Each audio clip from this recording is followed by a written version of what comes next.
It's time to get started with the Duels at Daytona. The pre-race ceremonies are underway. Let's cross over trackside for all the latest news.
NASCAR is fully back in 2025 and it's time for two 60-lap races here.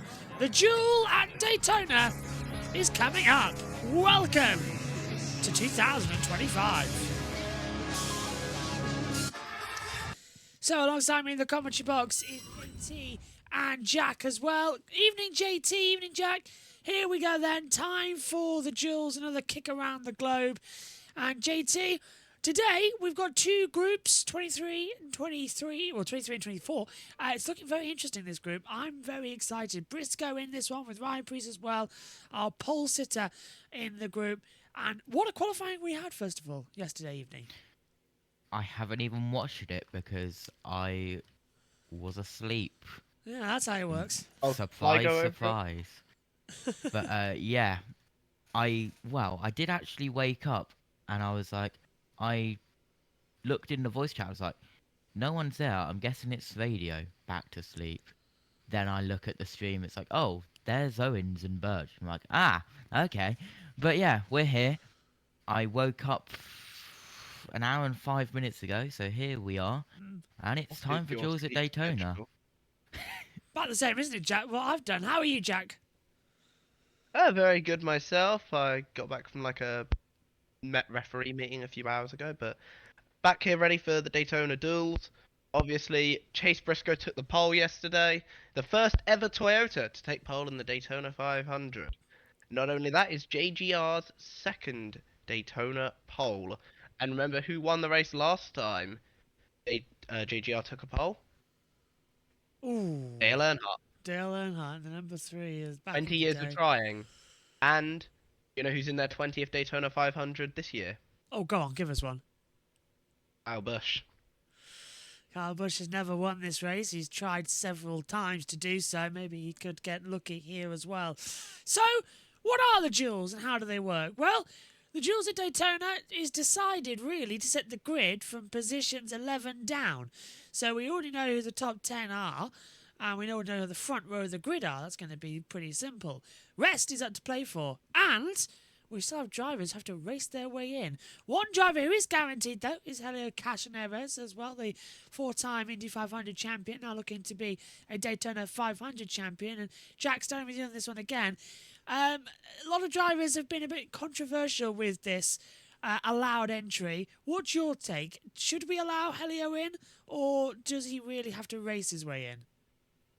I'm going to give an interesting take that I haven't seen a lot of people say.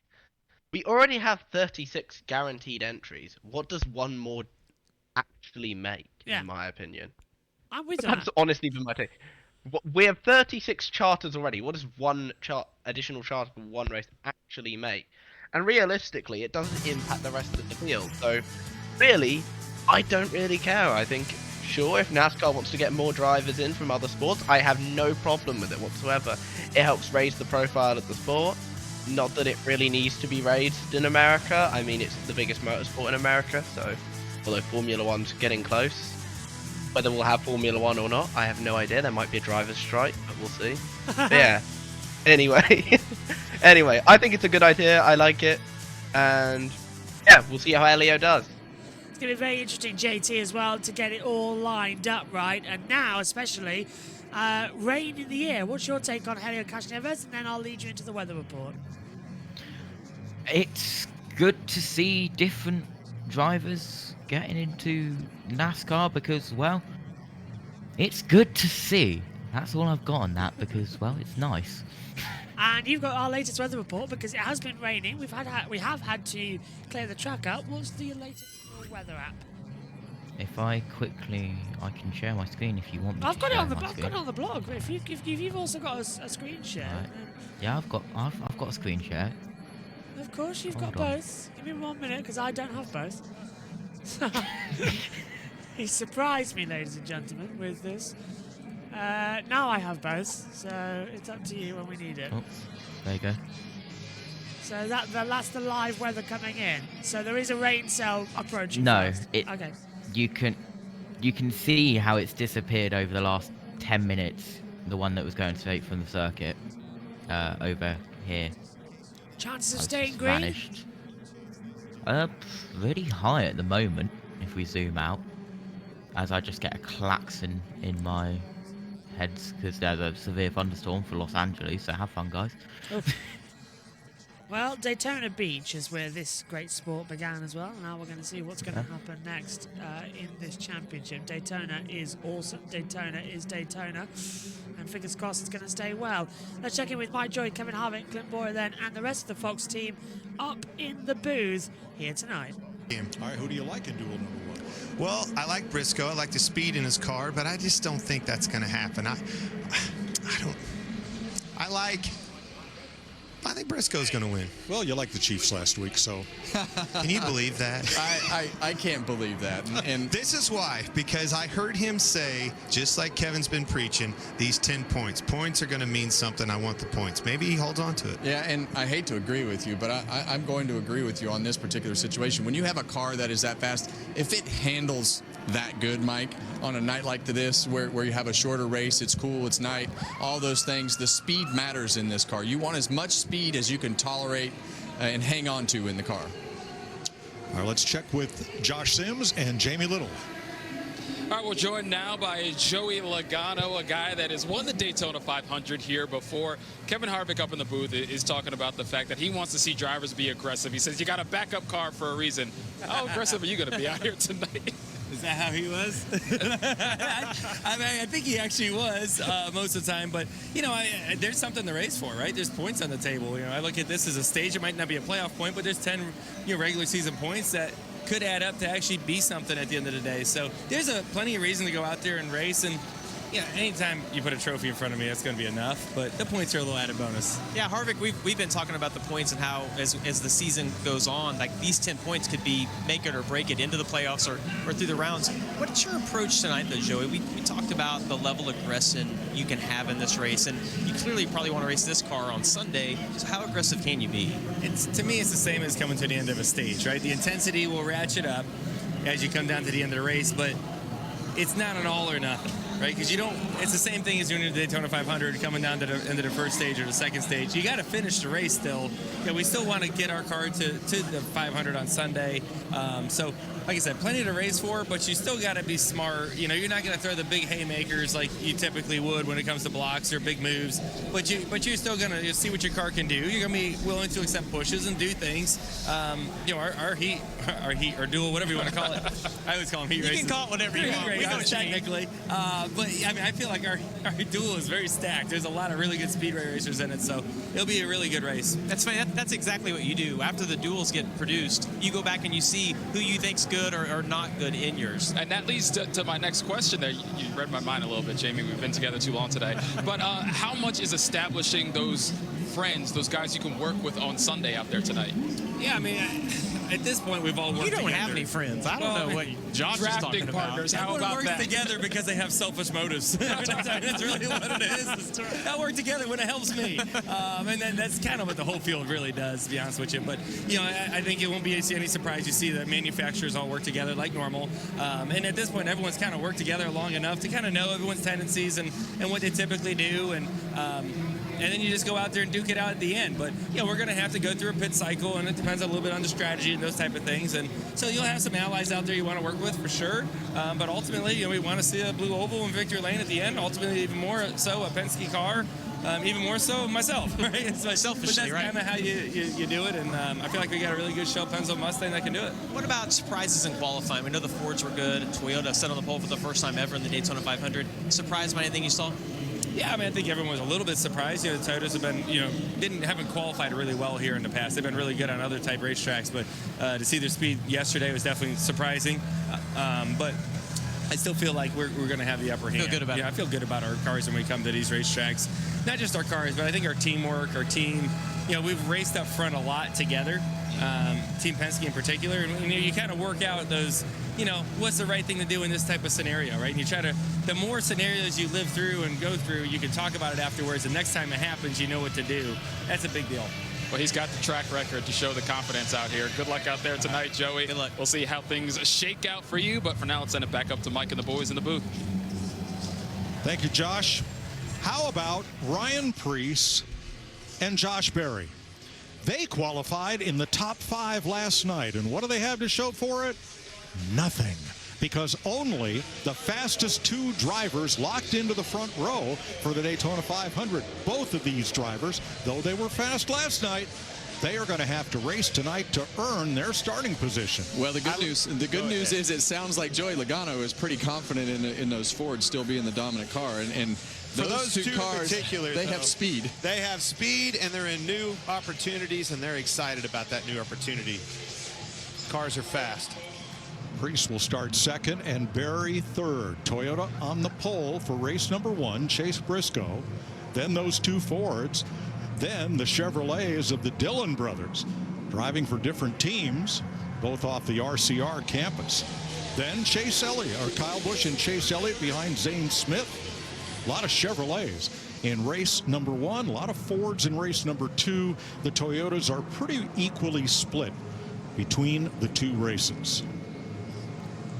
We've seen sun, we've seen rain, and a deluge. We built an arc, we dried the track, and now we go trackside. Daytona International Speedway, this is the moment you've all been waiting for. Are you ready to get duel number 1 started? Here to give the command of fire engines is Senior Brand Manager for Busch Light, Christina Denko.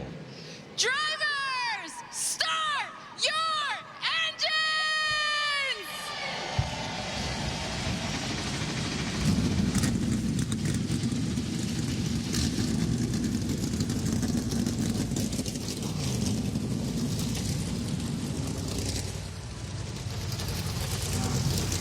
Engines fired up. We're getting ready to get started here for the Duels at Daytona. Your opening 1 is coming up in a few moments' time.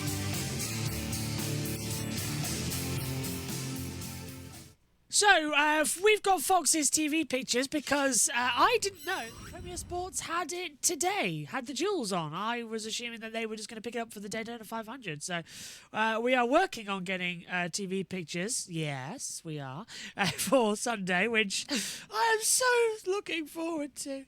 But JT will be filling in the gaps in between the sessions as well with his TV pictures. So, that is going to go Will down I? well. That's nice. Yes, you are.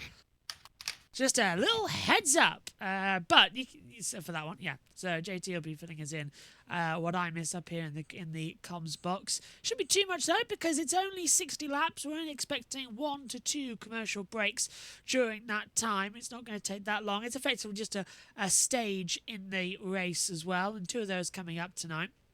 The main Daytona 500 on Sunday is going to be very entertaining, but I'm crossing my fingers that we can get the actual stuff sorted and I can finally have live TV pictures up in the commentary box for NASCAR. I am so looking forward to it. I am crossing my fingers and crossing my toes and everything. Okay, prediction then. What's going to happen in duel number 1, JT? Who do you think is going to go through, and who do you think is going to have a big one? I think it's going to be a calm duel. Jack said off air just before we went on that a duel 1 is normally a calm one. Yes, it is. Duel 1 is not a calm one. And we, I think, are going to get a more active Duel 2. So expect a Duel 1 podcast, quite possibly. Yes, even though it's only 60 laps, it usually happens, Jack, doesn't it? We had that last year. What are you thinking as we come into Duel number 1? All right, well, the stakes are not particularly high, at least in this duel, because Truex obviously locked in on speed in qualifying. But the other cars in here, we got Allgaier, Castroneves, Chandler Smith, and Yaley. I think Allgaier gets in, and then Castroneves obviously locked in via the open exemption provisional. That's a mouthful to say, but I think Truex gets ahead on the duel and wins out of the open cars. And I think that, as a result, that would go to Allgaier. So I think Yaley and Chandler Smith, unfortunately, are heading home, which sucks for them, as I didn't even get to see Yaley do his lap in qualifying because Fox went to commercials. Yeah, he did. Yeah, I was very annoyed about that. Yaley yesterday. My lord and saviour, JJ Yaley. It was a 51.055 though he did. It was one of the third slowest times of the day, so I didn't do too badly for him. As we are getting all set to come back up to the booth, the drivers are venturing out of pit road. And we'll get ready for the green lights to go on. Here's our battle screens then as well. This is our commentary screen for the duels. We've got the Daytona 500 logo for 2025 in the corner because everybody complained that when we were at Bowman Grey, it didn't actually, look good just having a blank space. So we fixed the Taylor Swift plot hole error as only we could. It's time to get going though. Ready for the duels of Daytona. To conquer the duel.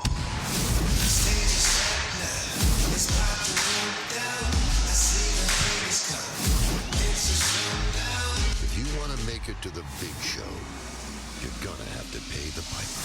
Green flag goes in the air. Oh, yeah. 150-mile sprints. Forward.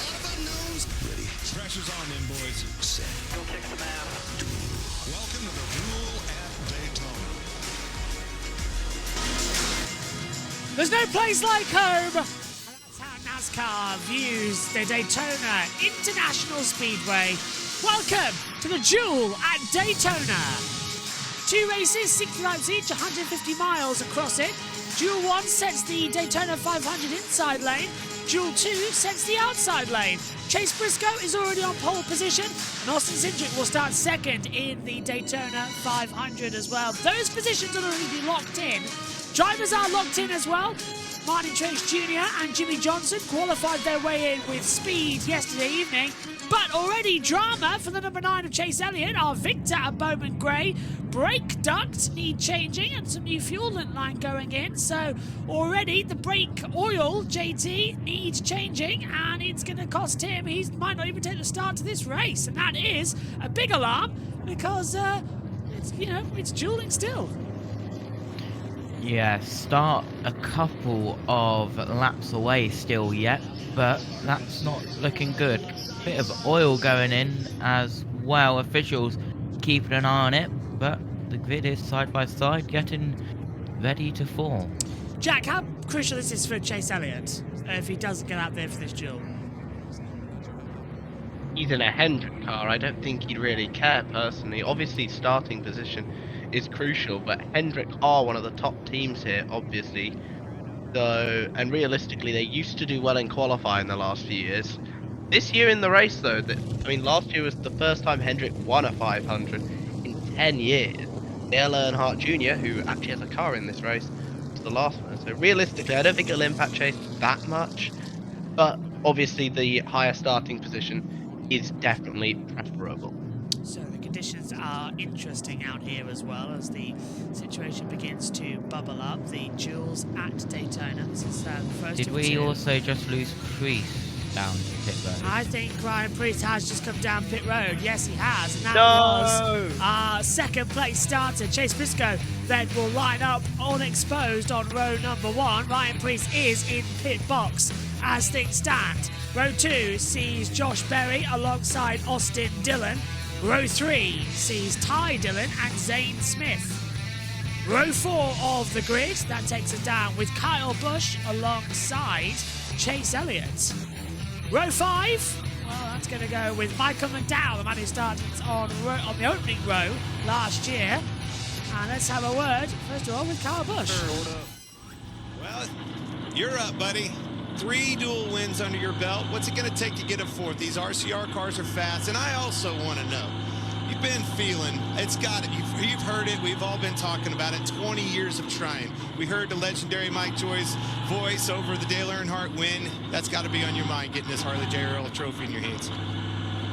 Well, first things first, let's try to finish the duel. These RCR cars certainly have been fast. Our Chevys have been running up front, been strong, and contending for wins in both duel races these last 2 years, but we've also wrecked and brought our backup cars out. We've had really good fast cars in the backup during the 500 too, so just got to put it all together, got to try to execute, do a good job, make sure hit all of our stuff and stay out of trouble. Trying to win this one, but more importantly, have a car that's capable like this one to go into Sunday's race.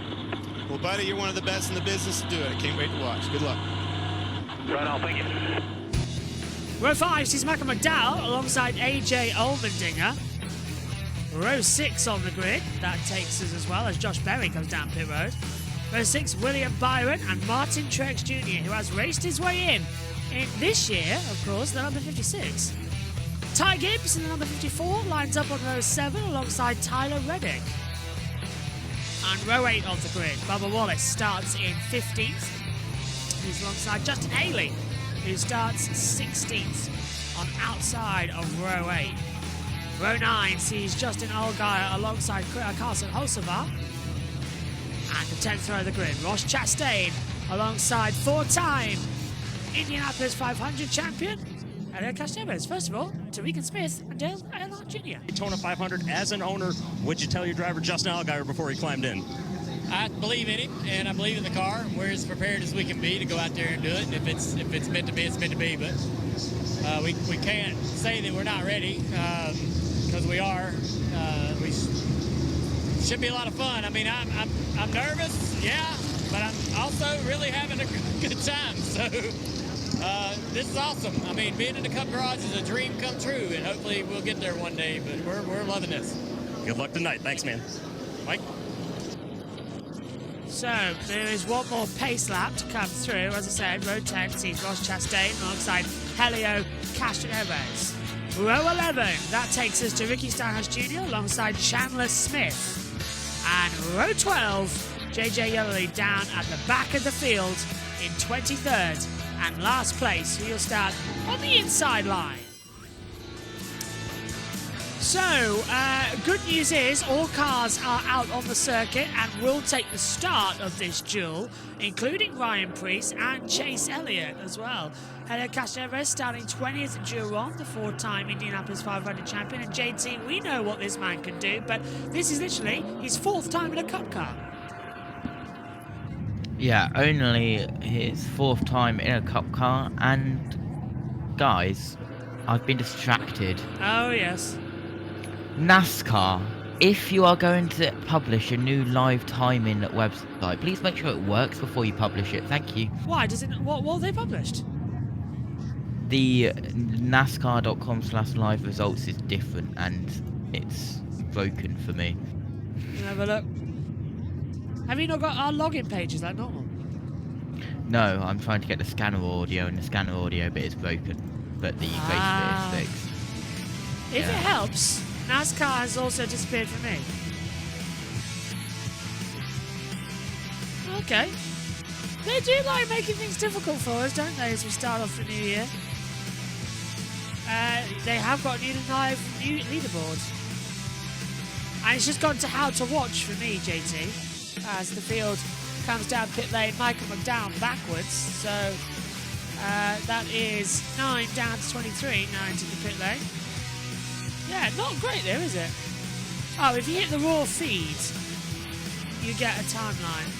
Yeah, but the scanner audio isn't working on the top right. No, it's not. JB. That's what I'm after. Tell you what, though, how much information do you need? True. No, not you. I've just looked at the new timing tower on the website, and it's like 25 pages worth of information. I like our timing pages that we get from the World Feed. To be fair, that you see at home actually. That timing page is the same one. That is Ross Chastain, who has come down pit road with the bonnet up. So he's having to do a couple more. And we're not having much luck, are we, to get this race started? They've already extended it by 2 extra laps. So we're not having much luck here. Pace car lights are out. That's Buster. Now I want to say Orton. I would say Orton. Yeah. Which. Let me look up who this guy is. The honorary pace car driver. That immediately, though, it's an electric Chevrolet, but to hear the word Orton, it just makes me think of Doctor Who and John. I got it. Oh, God. He's the Senior Director of Transportation at NASCAR. Ah.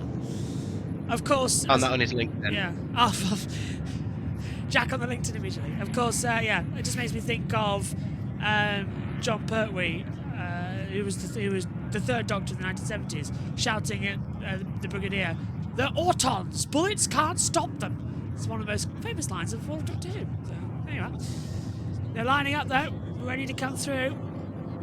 JT, we've been at Daytona too much. I expected to go through the Le Mans chicane. They used to. They did. 55-mile-an-hour pit road. Fuel window is between 40 and 44 laps. Tension rising. We're all set to go here. How long is long? How quick can this race go by and as smooth as possible? It's not the 500, folks. This is for qualifying positions. Chase Briscoe and Ryan Preece already locked in. They get an experiment as to how they will start the 67th running of the Daytona 500. That is Ross Chastain already up to speed, desperately trying. He's going to do a Kyle Busch restart. He is, isn't he, to catch the back of the field. Elliott's in position, so he's made the race. He's chasing up to the back nicely. Here we go. Pace car comes in. Ready for the restart zone. All set then for the Duel of Daytona. NASCAR is green. Good start from Ryan Preece. Chase Briscoe immediately now going to lose out in the middle half through turn 1 because Preece left off the outside line and got the bump from Austin Dillon and from Josh Berry. So it's a good start there for the 60. They fly out of 2 down the backstretch already. 2 by 2, not looking for too much drama as we come into 3 and 4. Daly's already off the pace. And they're even I can trying already to see make him. a 3. He's well off the pace. Yeah, he's lifted off massively. And already as well, a segregation in the field coming as they blast past us once more. So, end of lap 1. And it's going to be Ryan Preece take the lead, or is it? Because Briscoe's right there. Yep. Ryan Preece leads lap 1. So calm start there, JT, and that's what they needed to do because you can't wreck. You have to go to a backup car. We saw last year when we had wrecks how much that massively affects the conditions of the main racing cars. So you've got to keep it smooth. Yeah, absolutely, keeping it smooth. By the way, Chastain was at turn 2 when the pack was at turn 3 on lap 1. Through turn 3 we go. Preece on the outside, Briscoe still on the inside at the moment. All smooth for now. Yeah, it's... Currently all guy would go through. And across the line again. Still, it's the 19 of Briscoe been given the lead through the tribal into 1 and 2. I think Yellowly's capped up at the back. He has a bit of something flying off of Ryan Preece there. Corner! Into the wall! Yeah. 38! Zane Smith. Something was sparking. That to me looks like a puncture. He hasn't. He's just brushed the wall, thankfully, but that was a puncture. Now, I saw something come off the 60. Let's have a look. Has it fallen back off the back of Preece into the 38's path? We're taking a look at the 38 now. Is that just a failure mid-corner? Oh, yes, it was. Tyler goes. Oh. Sucks for Zane. They were worried about that. Mid-tyre failure. Caution out lap 3 of Duel 1. And there is Joseph Newgarden in an IndyCar advert. I love that advert so much. It's a great advert. It's one of my favorites. It's all so good. Fox, I wonder if you could put this amount of effort into promoting NASCAR. There we go. I must admit, I liked the Alex Palou being haunted by milk one, as well as that was quite funny. That was very funny. I like Joseph's one best. Oh yeah, Mike had hated it as well with the drink. Right, so caution out for the 38 incident at turn 4. Just a quick rundown of how things stand at the moment. It is Chase Briscoe, Ryan Preece, Josh Berry, Ty Dillon, Austin Dillon, Kyle Busch, Chase Elliott, Michael McDowell, AJ Allmendinger, Ty Gibbs, the top 10, William Byron, Justin Haley, Martin Truex Jr., Chandler Smith, Bubba Wallace, Justin Allgaier, Tyler Reddick, JJ Yeley. Back on pit road. Ah, okay. Cash Neves, 19th, Ricky Styles Jr., 20th, Carson Hosford, 21st, Zane Smith, as you say, in pit lane, and Ross Chastain, 23rd as well. Smith into pit lane. Now, who did you say, Jack, is going to race their way in at the moment? As it stands, if Truex is the highest open car, it will be Allgaier who gets in. And that is in as he is the next fastest guy on qualifying that is not locked in. So Because obviously Jimmy Johnson locked himself in. As well as that, I thought I'd just give a little bit of a crew chief thing for those that are interested in that. 2 crew chiefs ejected for the weekend yesterday. That was Todd Gilliland's crew chief, that is Chris Lawson, and Cody Ware's crew chief, which is Billy Ploward. I hope I pronounced your name right, mate. For something to do with the weight violation, I think. But yeah, both of their crew chiefs got ejected. We got Kevin I can't pronounce your surname, I'm so sorry. Reboledo as Gilliland's crew chief, and a name that NASCAR fans will definitely find familiar as Cody Ware's crew chief, Tommy Baldwin. Oh, he's back. Oh, okay. He works as competition director for Rick Ware. Steps back in as well for spotting duties this weekend then. So we fly in. Caution is going to come in now. We've been racing for nearly 6 minutes, so we are going to head back to green flag conditions here at Daytona. And if you're a basketball fan, that follows Fox Sports 1's programme here this evening as well. And it's Saturday, 7:30 Eastern, Michigan State versus Illinois. It's going to be one to watch as we race towards March Madness. Caution's out for the 38, having a puncture mid-corner at turn 2 and just brushing the wall. No damage to the car, but the way it let go, yeah. That's an alarming trait for the race that we were 3 laps in before the caution came out. Just blew. JT, would you think that was bodywork rubbing that caused that? Possibly. Or it could have just been a puncture, but if it was just a puncture, what caused that puncture? NASCAR have swept the track. Let's have a look. Yeah. Oh, and he's left all sorts of metal shards down the pit lane as well to come in. So that's going to get even worse as we take a look at the lap time deltas. So there's 55 to go in this stage.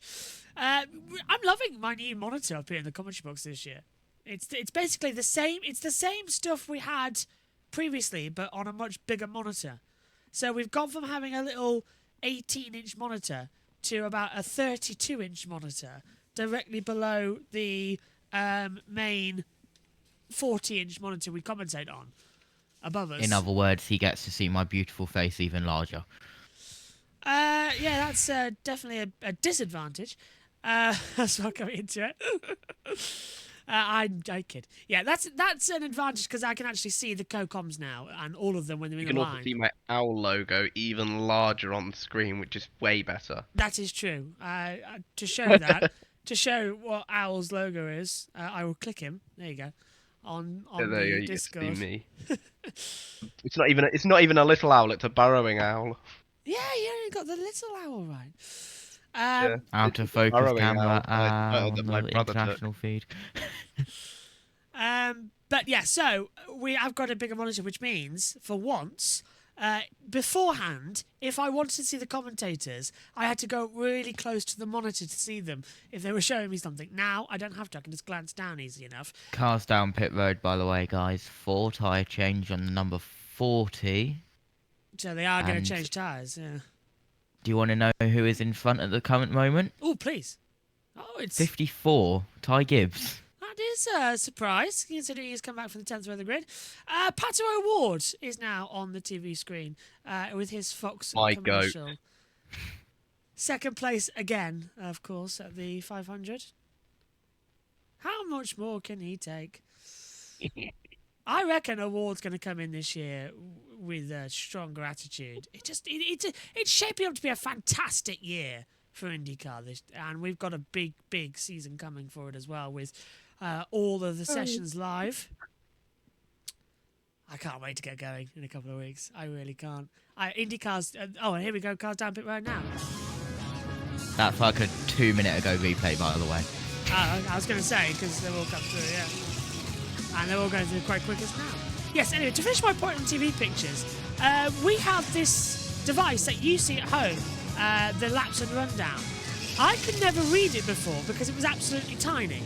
Now, I can read it all. For once, it's actually a useful data screen to me, and not just a little tiny bit of text filling up the screen. Hold on, guys. Cars coming down pit road again. Gibbs included, so Gibbs was not involved in that run last time. So we've got a new leader. JB panics as the TV pictures die on him, and he worries that Megan's laptop's going to switch off. We really have lost TV pictures massively. JT, you know what to do. You've got pictures. Hi.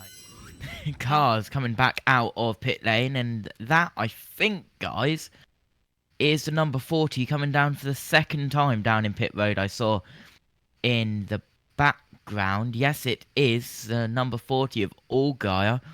Exits pit road for the second time in 2 laps. So keep an eye on that number 40 car. And just waiting for the live timing to update. It's Briscoe on the inside. And look at that. It's the 21 of Josh Berry. Not Harrison Burton as it was last year. Go on. What are the penalties? Apparently, according to the legend himself, Bob Pockcross, apparently several cars have been penalised. Firstly, Zane Smith's actually done for the night. Right. And secondly, several cars apparently will go to the tail of the longest line for entering pit road while closed. I'm guessing that was all of the Gibbs and stuff. I reckon that was the first amount of cars. Awesome. Lap 7 of 60, doubled up, getting ready for the restart. Coming out of turn 4, side by side. We'll wait for the pace car to pull off the circuit. Waiting for the green to drop for the second time today. End of lap 7, start of lap 8. The Chevrolet pace car turns left, and it's over to Briscoe on the inside. Josh Berry on the outside. We're green at Daytona once again as we start lap 8 of 60. Good start from Berry. Good start from Briscoe. They're still side by side as they go in towards turn 1. And a little bit of a gap forming. And the field separating once again. Out of turn 2, down the backstretch we go. Austin Dillon getting pushed by Chase Elliott a little bit further back. And that is the 21 of Josh Berry using that push as an advantage from the number 3 of Dillon. Hello. To go 2 car lengths in front as we enter turn 3 on the first lap of the restart. Hello, JB. How massively behind are my TV pictures now? Very massively behind. We're about to finish the first lap on the green. You take you. Okay, awesome. Dillon goes down low, and that is also the number 9 of Chase Elliott who has got in front of Austin Dillon. So it's Berry And then Elliott up on the high line there, 1 and 2 on the high line, and then on the low line, 1 and 2, it's Austin Dillon and the number 19 of Chase Briscoe. On board with AJ Allmendinger as we go down the backstretch in the number 16 car. He's currently scored as 7th, but looking at the TV pictures, he is 5th, so he's gotten 2 places up in 3 turns as we go in towards the 3rd turn now. McDowell is giving Elliott a little bit of a push as well as Berry, and that is helping Berry get a little bit further out in front. And Berry is, well, the top 3 are starting to separate a little bit from the main pack. Please tell me where you're getting your TV pictures. I am way behind you. Premier Sports 1, it's like live cable, yeah. Anyway, Berry, Elliott, McDowell, Dillon, Allmendinger, Briscoe, Haley, Smith, Bush and Gibbs, your top 10 as we head in towards turn 3 once again. It's the number 7 of Haley around the outside of the number 3 of Austin Dillon. Briscoe behind them as well with Smith. On board with Carl Busch as we go in towards the tri-oval. One more time, we start lap 11. Berry dropped from 2nd to 5th in that one lap. And yeah, Chandler Smith making moves around the outside. Elliott has moved up to the middle of the 2 lines, and he is defending for his life. The number 9 Napa of Chase Elliott, and moves up to the high line to block the number 21 of Berry, and then keeping an eye on the number 71 of McDowell. Will Chase Elliott move down to the low side to block him as well? McDowell coming up the inside. Not at the moment. That is someone making a move. They're going 3 wide as someone is off the pace, I do believe, at the back. Hello. We stay green for now. Hello. How's this? Better. You have teleported 3 turns in front of what we were. Fantastic. So, lap 12, Elliott, Berry, Haley, McDowell, Smith, the top 5. I've also just had to go ahead that on there is Chase Briscoe now. I've done in 22nd position. So, that's not the best news, but he's still got okay to do. Yeah, he had an absolute nightmare. Yeah, what happened, JT? Give me information while I was running around. Chandler Smith started making moves. Right. That explains a lot. And the field got Chase Ellioted as he was at, like, the top 3 were like 5 car lengths in front at one time. It was, just Chase Elliott shenanigans. We've had the go-ahead. We will have Premier Sports for this year. Nice. So, here's Hocevar in 20th position, looking back as well as I continue on. Over the line and far away, Bubba Wallace comes to play. He's with he's with Justin Allgaier and Byron, who's down in 18th position, trying to push his way through. Oh, big one there! Smith! The 66 involved, the 44 going down, but that's a huge hit for Chandler Smith, the curse of the commentator. That front end is completely smashed up. I don't think I've ever seen a NASCAR like that. That front end is literally been smashed in. I definitely have. Huge impact there. He got hooked into the wall. Yeah. He definitely got hooked. Because the last time I saw a car with that shape of a front end was when Denny got right hooked by Chase Elliott at Charlotte.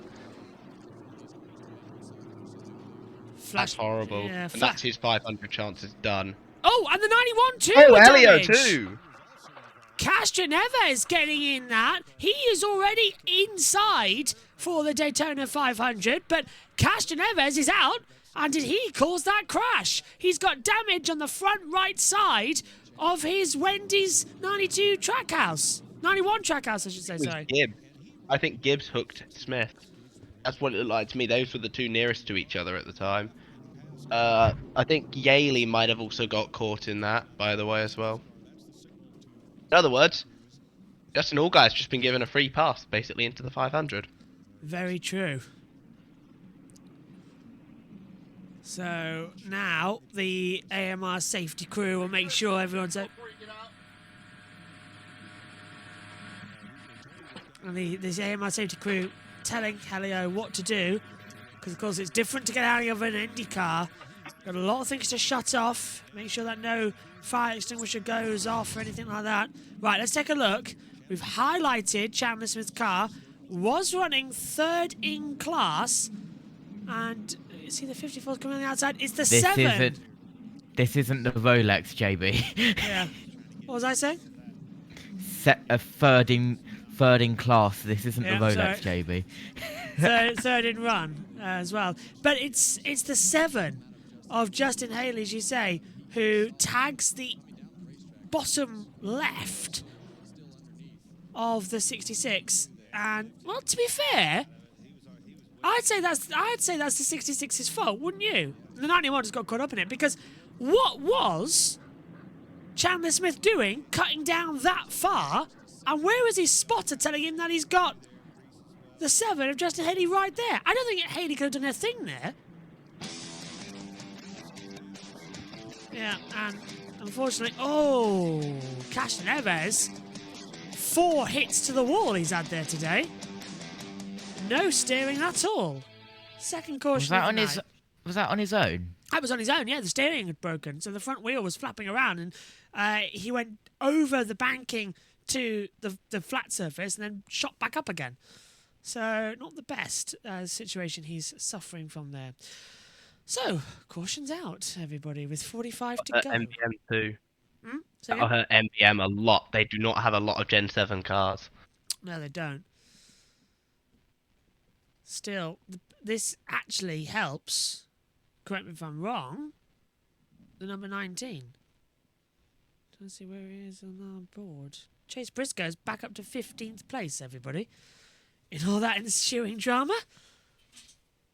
So it helps. Problems down at the 60, guys, with Ryan Preece once again.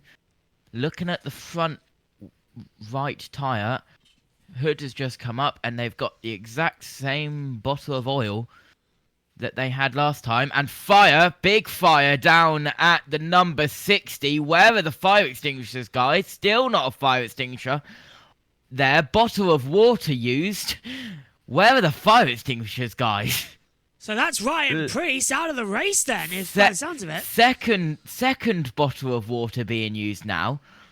My Third goodness. bottle of water being used now. Where are the fire extinguishers, guys? This is a NASCAR pit road. There's millions of them. This is unbelievable. And they've spilt the bottle of oil in the process, so hopefully that doesn't go up. This is nigh on unbelievable. You do not see things like this ever, especially in a pit lane and so safety orientated. I'm relying on JT's voicing here because we don't have international pictures. This is insane. And I'm surprised about that, guys. Ryan Preece, fire out, bonnet down, oil bottle on the floor, straight back out on track. How on earth do you even do that these days? His car was literally on fire and they've just gone, yep, back out. Right. Back out you go. Car's driving down pit road now, but can I just point out, are Fox going to show us this incident, the fire? Because so far they have not shown a replay once since they've come back from commercial. So right now, the average fan watching on television does not know that we've just had a fire down pit road. I am very surprised about this. As the 40 car gets serviced, there's Gibbs getting some duct tape. So he's had damage out there too. I'm a bit shocked about this. Right, here we go. Here we go. No. Wait, no. Wow. And they're going to commercial! What? And there's the 91 going back up. What on earth are you doing, Fox? What? Fire down pit road? They didn't even mention it. Are you joking me? Wow. I'm just going to message that so they know that there was a fire and nobody got told. Only open cars that escaped the wreck, by the way, were Allgaier and Truex is already in. So basically, Allgaier has pretty much locked himself in, and there's a penalty down pit road for Ty Dillon. Speeding. JT, what can you see on the track while I sort this? Literally, I don't think there's going to be any racing tape left, the amount they've used on the 54. I'm just trying to say this to Matthew Owen so he can tell it on USON. How Fox missed it? Jeez, that is a hard. I was looking at my phone when I checking Twitter when the replay was shown. I just saw it. Jeez, that is a hard hit. But goodness me, that is a Carl Edwards type block though. Just literally, just know what I mean? Just to shove up the track. There was nothing that could be done about it whatsoever. Nothing Yaley could do wrong. Nothing, not Yaley, Haley did wrong. There, like, for me, it was Smith just comes down straight into Yeah. Haley and unfortunately turns himself into the wall. Number 19 of Briscoe coming down into pit road, fuel and 4 tyres. So, not even Bob Pockrass has mentioned this far, by the way. So I'm very surprised what's going on right now. Maybe no one saw it. Unless they're not looking at the international TV pictures. Madness to see what's going on right now. Have you told Owens, or do I need to tell I've Owens? texted him. Right. I will, however, just have to text Megan because my TV pictures have gone from looking like they are 4K to I need Specsavers.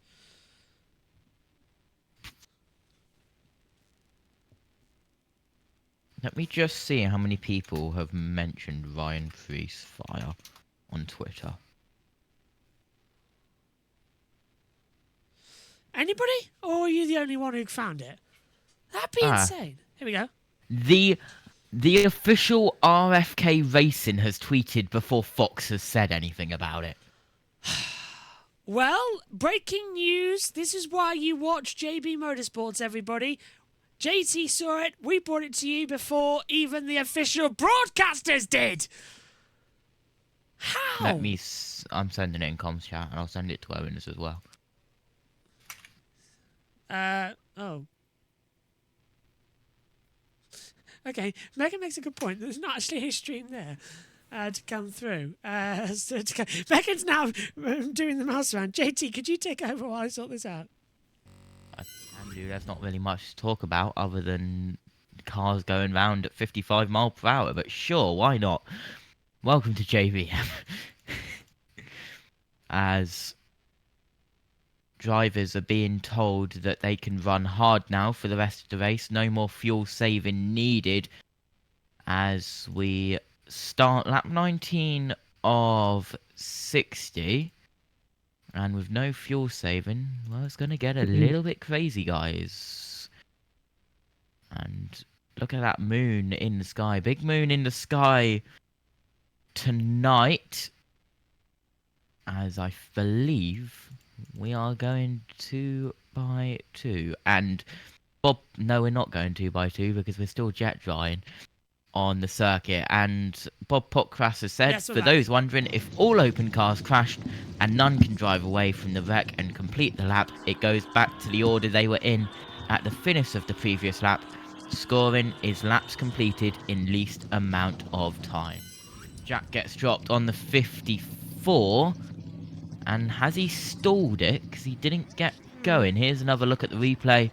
Straight up into the wall.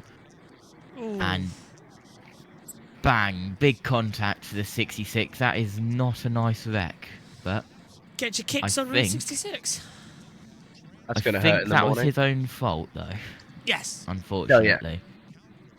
Now that's going to hurt in the morning. That is. And then that's the 7 getting turned up. Oh, so he's had a whack as well. well. Second big impact, and the 91 did actually get involved with the 7, but he had extra involvement further on. Cars involved: the 66, the 7, the 54, and the 91. I was told the 44 and the 23 also had a little bit of damage. 66 and the 7 are behind the wall. Cars officially out. The 38 and the 91. Oh, it's that apron hit for Cashton Evers I don't like. There's no way in the world they're getting that 66 fixed. No. That is done. Right, caution coming Back in. here, Go on. we'll be back here tomorrow at least for the truck race. Very true. Are you covering the truck race, GT? I think I'm down for it. Yeah, I'm down for all three. I intend to cover it. If my sleep, allows me to. Oh, this is... Look how many penalties there's been. But, by the way, Geico no longer sponsors the restart zone. There is no sponsor for the restart zone this year. As we head back to green flag running, Elliott, Berry, Austin Dillon, Chastain, Byron, Allmending are the top 6 in the running in the 2x2s. And now the field very much is starting to split up again. But they are running so close together now. Berry getting a push from Chastain. And Austin Dillon pushing Elliott out of 1 and 2. And Byron and Allmendinger right there trying to close up as well on the backstretch. Well, this is going to end in tears if they're not careful. They're already going over the double yellow line. Shortest restart outside row ever, just of 5 cars. The inside was the longest, at like 1 million. And JB, by the way, while you were fixing TV pictures, all cars have been told that they don't have to fuel save anymore, so it's going to get chaotic. It is go, go, go then, as we get Berry leading across the line on board with Chastain. By the way, so even though International Pictures had that fire, Fox have not broadcast that fire at all. So, thumbs up Fox. There's your first big no-no of the year. They've completely missed the fact that Ryan Preece was on fire. How? Matt Owens just tweeted too. Yeah. Good. Fox doesn't help themselves with the public by missing so many accidents while on pointless onboard shots. There's now a streaming home strictly for onboard cameras. Maybe by cutting down from them a bit. Yeah. We don't need the amount of cameras that they have for onboards. Is it me, or is the audio wrong? I can barely hear the cars, I can hear the commentators more. Yeah, it sounds like the Fox's audio's glitching on this ad break back. Maybe they've changed the system round.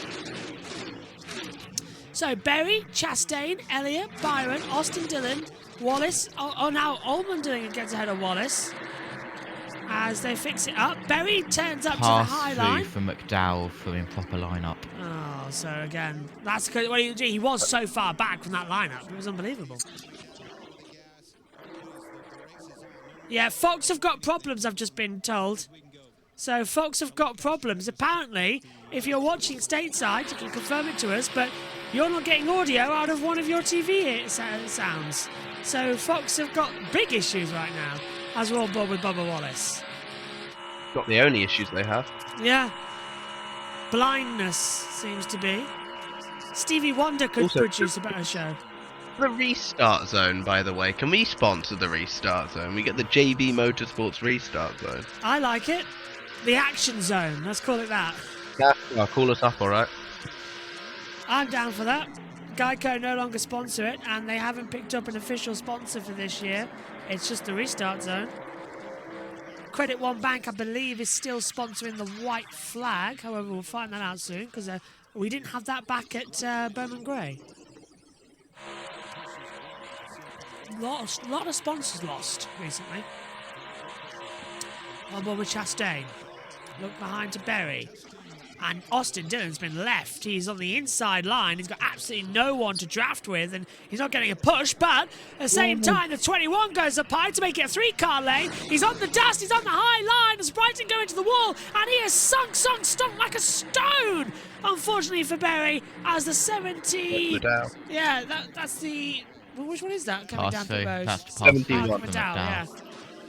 I'm not used to McDowell in the 71. I'm used to him in the other one. Yeah, he used to be in the 34. Yeah. Second last year on the track, of course.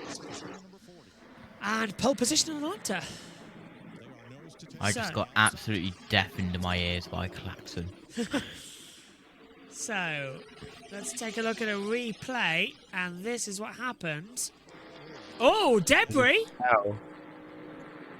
Flying off into the exit of turn 3. That's a windscreen. Yeah, where's that windscreen wiper come from? Where's the yellow? They might have to throw it. To be Right, fair. Never mind. I literally like, flashed back and Yellow flag. they've gone yellow for debris. Yep. Debris turn 4. They had to.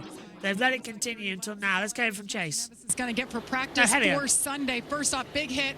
Are you okay? And what exactly happened that led to that impact with the wall? Yeah, no, basically I was really taking it easy on the high side and trying to understand. I lost my leader guy, which was Ross Chastain right on the beginning of the race. And but then it's just taking it easy, understanding how to approach the throttle, not trying to be too aggressive and not to brake too hard.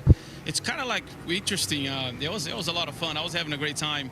I escaped, from the first accident right there because everything, when you were running on top, everything goes high, right? So unfortunately, the second one, I don't know who it was, just hit me. So I hit really hard and broke the toe link. And I should have bring it down on the warm-up lane. I was a little bit fast, and the second hit was a little bit tough. But I was having a good time. So, but the good news is, hopefully the guy's gonna be able to fix the car. And but I learned so much, how to save fuel, how to so small details that folks from the other side of TV don't understand. It's so interesting, and I love it. Yeah. Unfortunately, we're gonna have to take obviously the provisional. That's not what we wanted, but we will. And in the end, we have more to learn. All right, Elio Castroneves will roll off 41st on Sunday. So caution's out, but he's going to be 41 cars in the 500. Sorry, but that's the way the cookie crumbles sometimes. Contact between Yaley and Bubba that I was on about. Oh, well, they really missed a lot, didn't they, on the broadcast? Like, a serious amount. Yeah. What else is there? Trying to find what it was that I saw. But no, took him about a lap to throw the caution for debris, but there we go. They aren't getting Have we there, are worked out what car it came off?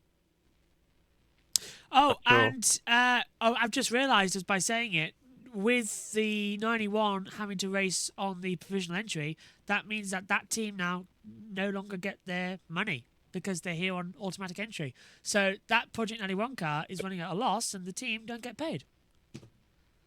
Right. So that is a massive disappointment. It came off the 40. Look at that. Oh, wait, you can't see it. No, we can't. Yeah, so it came off the 40 then. Right side window missing off the 40. He's not had... Yeah, he's not had a good day. Oh, never mind. 54 is getting more work. Did it come off 2 cars, the 54 and the 40? Because, well, I can't see the Monster Energy or the 54. No, it isn't the 54. They've just put the side window back in. I believe it was the 40 because he came in without a window. But I can't see the right-hand side Monster Energy logo or the 54 on the whole right-hand side because it's all just racing tape. For context, JB, I have a klaxon in my ear every single time a severe thunderstorm warning or tornado warning is issued. That's not going to get distracting for you at all, is it? No. It's basically a possible... It's got a tornado possible tag and a considerable damage threat tag. So, Los Angeles, it's not like you've had a wild month or so. I'm going to have a fire-nado at this rate. Just to come in from what Matthew Owens, who'll be joining us in the box for the second duel, has tweeted. He said, Fox... Is he on USON? Yes. He says, Nice. Fox doesn't help themselves with the public by missing so many accidents whilst on the pointless but onboard shots. There's now a streaming home for strictly onboard cameras. Maybe try and cutting down a bit from them. That's what you two read out a moment ago. I agree with him. I agree as well. I've just looked at the Cal Fire website. You cannot write this up. It says in the currently active incidents, Palisades Fire, Eaton Flood. Eaton Mess. How can there be an Eaton Fire and a Eaton Flood at the same time? That is just so California. Like everything happens. update from Justin Haley. Chandler Smith apologised to him, and the care centre said that he got told he was clear. So that spotter needs spotter. Yeah, a replacement. Oh, behind the wall, the number 19 of Briscoe. Well, he doesn't need to. He is our pulse hitter, but it goes from bad to worse, doesn't it, out there today? So, guys, whose window did that come out of? Because we've had one car without a window, we've had another car go behind the wall. Whose was it? I go with the suggestion that's all of them. Because all Gaia definitely came in without a right-hand side window on the international feed. So, we are coming to the green flag, I believe. Just a quick thing, that the United Kingdom has ordered the closure of Stake, the gambling website, and that's Sauber's main sponsor. So, yeah, that's going on there. So, we're getting ready to go back to green flag. I've just seen the video myself. I've literally just seen the video myself, and we will show you the video in between the sessions of the fire. Can't believe that they just missed it. Yes, I'm here. Yeah, what? Hello, you lagged. Oh, I was going to say, I will show the video of the fire in between the duels Nice. on our battle screen. Because we can do that now, because we have awesome skills, and we can show replays of NASCAR because NASCAR are nice and they like us. One of the comments on Jeff Gluck's tweet is, race control and Fox already in mid-season form. Here we go again. Green flag at Daytona. We go racing. Elliott leads away. Chastain, Austin Dillon, Byron, Allmendinger, Wallace. Truex already up to 7th. And I thought we were going to see him go bye-bye, but Truex is still here with a hello. And, yep, look, I've still got space, I've still got the time, and I'm still going to attack. And Elliott really under pressure with Dillon and Byron again. They're still closing up at the front as they fly out of 2, down the back straightaway towards the Le Mans chicane and speedways 3 and 4.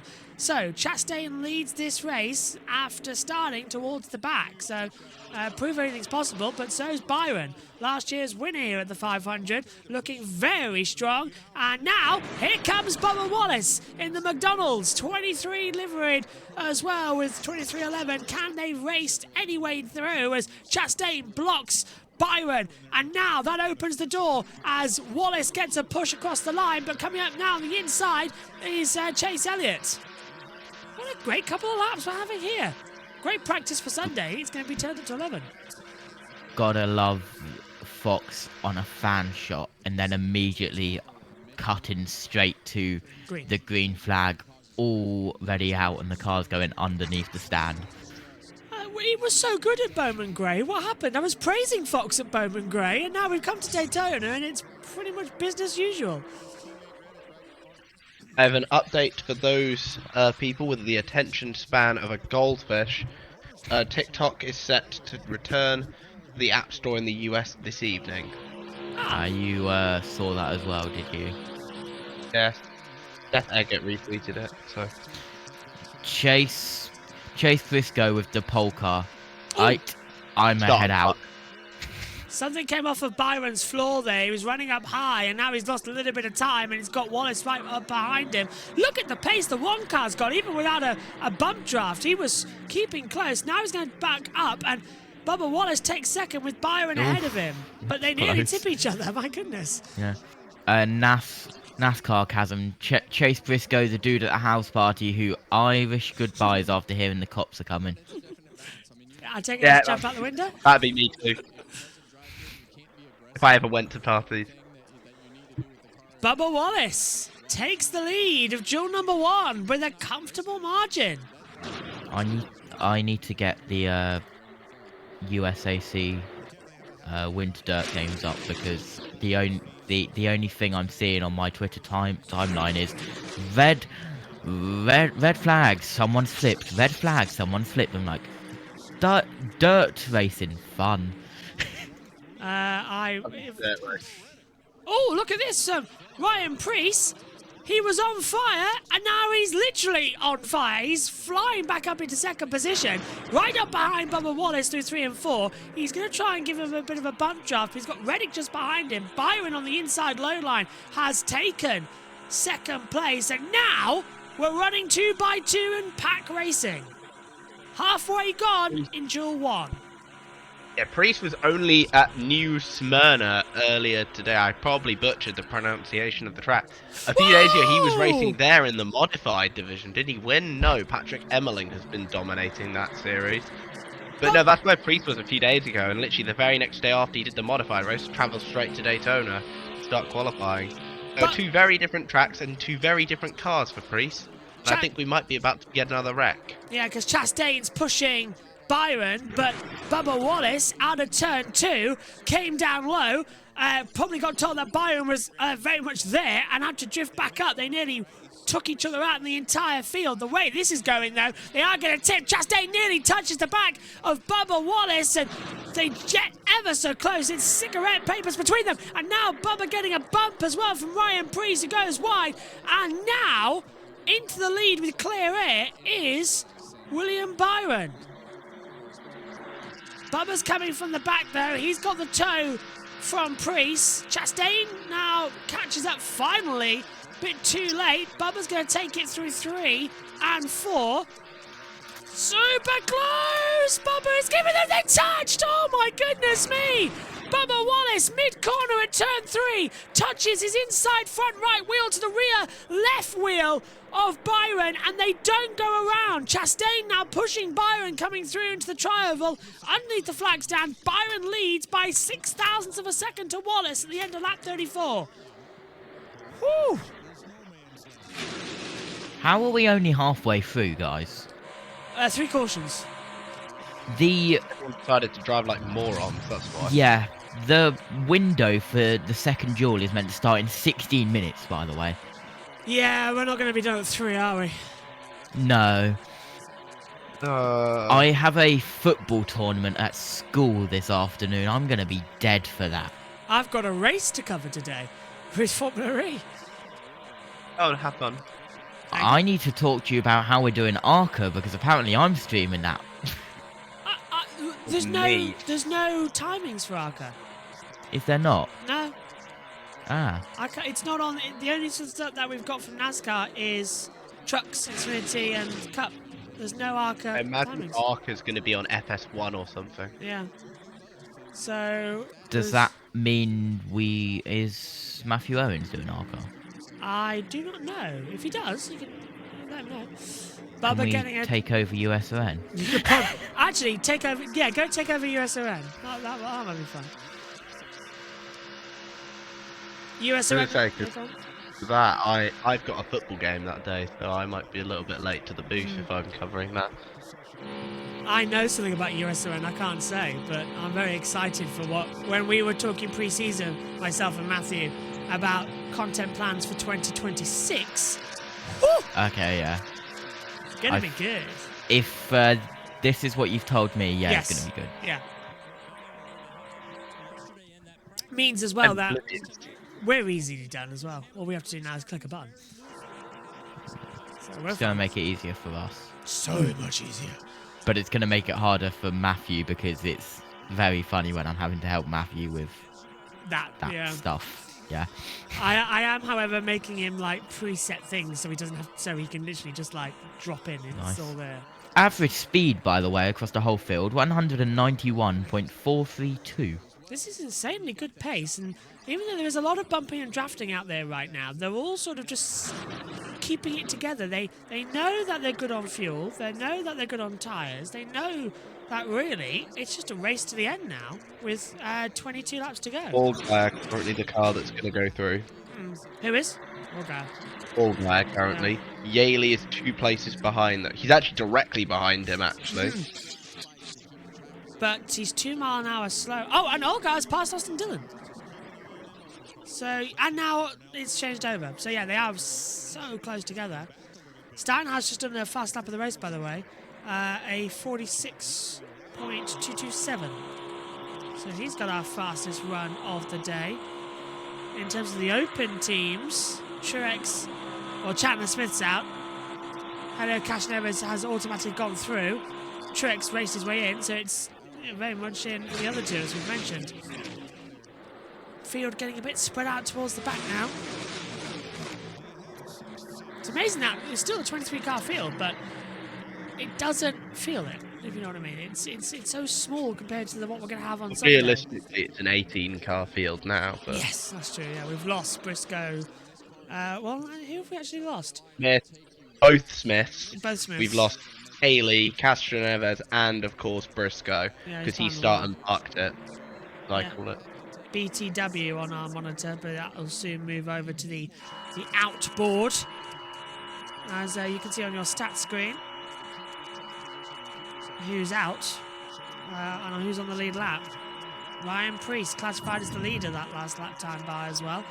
190.953 mile an hour. Oh, the 60's dropping back. That's Priest. Curse of the commentator, he was leading this race, and he has literally, like Moses, parted and has gone right to the back. And that, to me, says that he's lifted to avoid some drama. He doesn't want to be up there. This is a test for him. He's already locked in. Right, let's take a look at it mid-corner, JT. What happened there? Oh, he tried to... Yeah. Yeah. Got tapped by the 24, which then tapped him up into the 23. I'm surprised he didn't go round, to be fair. Jack, that was smart, wasn't it, for him to back out? I thought he actually was trying to move up to block Bubba, but I don't know, maybe I missaw something. And he just didn't work out. And he's all the way to the back. Unfortunate for Priest, he was qualifying really well for a guy who usually races modifieds on a short track. Same for Berry, actually, as that guy's background is in short tracks. You gotta remember, Josh Berry might be one of the oldest rookies in the field.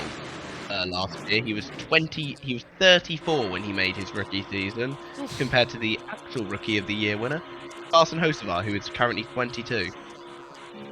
Onboard with... I hate these onboards. Can we stop having these onboards, please? They're giving me a headache. Seriously, I agree. It's really annoying to try and commentate on the pictures. That's why we're not talking to you much, everybody, about what's happening out there, because all we're seeing is onboards and the sounds of microwaves. Sounds of microwave. It does sound like a microwave, doesn't it? Next time you're on board, listen to it. It sounds like a microwave going round. I can hear it. I Yeah. can really hear it. Oh my god, you've just ruined stock car racing for me. Thanks. 2311 Racing with Bob Wallace and Tyler Reddick. They're now dropping over first and third because we've got... Well, who's moved up there? Is that Guys, Brian? 5 seconds? don't look at the timing screen. Yeah, I've just seen it. Oh no, Fox are going to commercial! This is the worst time ever! No, stay! Don't go to commercial! Please go side by side. No, JT, what's happened? Because the full course Do has come out. you want me to share my pictures if you go Yes, battle? please! Battle! Tell me what happened. I need pictures. Wait, hold on. Oh, he hasn't even got it plugged in. Oh, well, this is good. Oh, well, this is great. Caution's out. Caution is out now. Nothing's happened. Actually, nothing has happened. They are literally... Oh, debris. We're fine. God for that. Calmer. Listen, Fox, right here. I say you give us the broadcast rights for NASCAR because Calm. you clearly can't Calm, do it's your okay. jobs correctly. Let me try and set up the TV pictures. Hold on. Not that we're missing anything, to be fair. But... This is why I have begged for international pictures for a year. I really can't stand it. Thing is, IndyCar, we get highest views of the with IndyCar because we see everything. There is literally no ad breaks, and that's going to continue, even though Fox have got the coverage this year. Because Sky here over in the UK, Sky F1, uninterrupted. However, it should be. Yeah, we are going to have to put up with Will Buxton on lead commentary. So. Oh no, I forgot about that. We love you, Will. We love you if you're listening to us. I don't. Alright, well that's Jack. That's my opinions are my own. So. And are not shared by the remaining members of the broadcast. It is debris at backstretch, apparently. Yeah. So I'll go over the Go on. go over the open cars real quick, just to remind people what they need to do. If Truex is the fastest open car in the duel, if Truex finishes first out of the open cars, he is Allgaier through. If Allgaier is the fastest of the three, Allgaier is through. Yaley is the only one left in this duel, and to get in, he has to beat both Truex and Allgaier. He has to beat both of them. Just to remind everybody. And NY Racing, that is, by the way, what a Daytona 500 entry would do for that small team would be incredible, to be fair. Well, of course, they're running under appeal, aren't they still? They won their case, but 2311 running under appeal? No, I was talking about NY Racing. Oh, NY Racing. I thought you said 2311. The Yaley. Yeah, 2311 currently running under appeal, as far as I'm aware, because NASCAR is a bit salty, shall we just say? Just a touch. Oh, there's the debris getting one over Kyle Busch! And ripping it apart. What is that? It looks like a snake. That's Truex pits down pit road. Carbon fibre, JB. It's not a snake, it's carbon fibre. There's a snake in my boot! This is normal. Why do I bother to turn up to late night races? Hey, look, this is pretty much normal for me at the moment, considering the fact that, as Megan does her TV magic again, Megan has literally said, okay, we'll... Look, she knows it so well now. She knows it so well. Right, we're back. Yes, so, what I was going to say was, before I was interrupted by myself, and I'm going to have to tell her because she's left the thing on.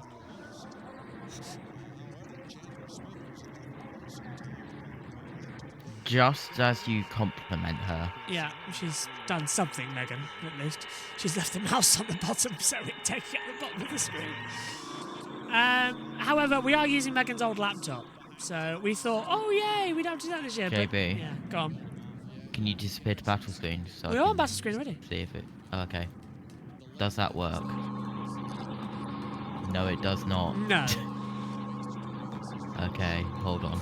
Right, let's have a quick word with Fox and catch up with 16 to go. Back up to the guys behind you and put them in a vulnerable position. But I think the one thing you don't want to do is get broke up, right? You got to find each other and work together here. Odds are against you with all these Chevys. There are only 3 Toyotas running, and the Gibbs car, Ty Gibbs car, has a lot of damage from that lap 14 incident. Yeah, sometimes your best defense, though, is to lead both lines. 100%. And then we've got the race within the race. We've still got the open cars. We see Justin Allgaier in 9th. You think Dale Jr.'s nervous up there? I think Dale Jr.'s nervous. I think Rick Hendrick's nervous. I think Chris Stapleton's nervous somewhere. Yeah. Bet he's got a bourbon in his hand. All right, Jamie has caught up with Chandler Smith. Well, Chandler Smith, one of those drivers trying to race his way into the Daytona 500. You came up short with a big hit. And Mike just mentioned you were in there quite a while. Are you okay? Yeah, I'm good. Big thanks to everybody here at Daytona, the safety group and everybody, just taking the right precautions, doing some x-rays, making sure everything's good. It was a hard lick. It was the hardest lick I've had in my life for sure. Yeah, it was not nice. I hate it for those guys because I couldn't see out of my left side mirror. My digital mirror wasn't. Digital mirror wasn't working either, my goodness. Yeah. Ready to start coming back inside, so I went down to try to block it, but obviously just a bad judgment call on me, and that's completely on me. So super upset with myself a little bit about that. There's a lot of really good race cars that got torn up tonight that didn't need to happen. So really, really appreciative of Garage 66 and QuickType Products giving me this opportunity to run for the Daytona 500 again and try to attempt to make it in. And yeah, just thankful for everybody here at Daytona that's on the safety group that took the right precautions to make sure I was all good. All right, we'll see Chandler Smith tomorrow night in the Craftsman Truck Series. Right, he'll be there for the full season. The 22-year-old from Talking Rock, Georgia, was trying to make his first Daytona 500. Here's William Byron and company. Holy this thing's a handful, bud. All good. I think the little bit sketchy, like just the transition just let me go a little sooner, but everything else was fine. The way he was pushing everything, try to keep it straight.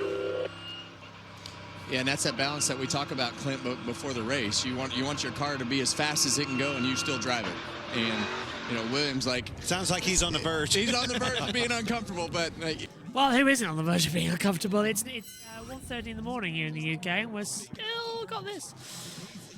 There's Junior watching on. So we're all set then, ready to go. 15 laps become 14. NASCAR is green at Daytona. Good restart from Byron.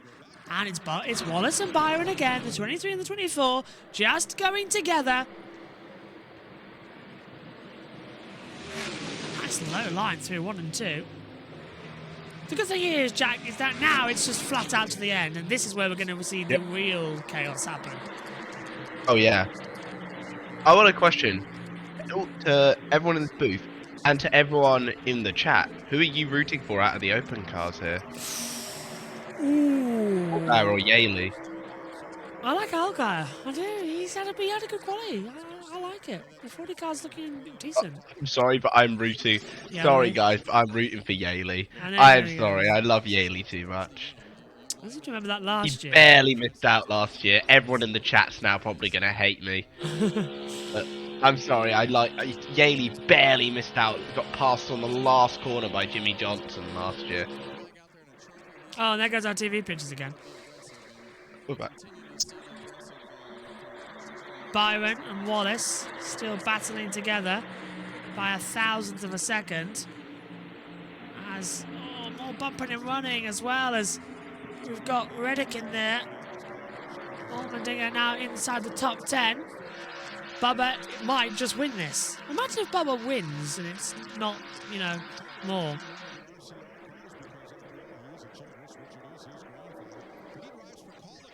So, there's the 24 on the inside line. I think, JT, this is just sort of smoothing out... Your graphics, your lights got off, by the way.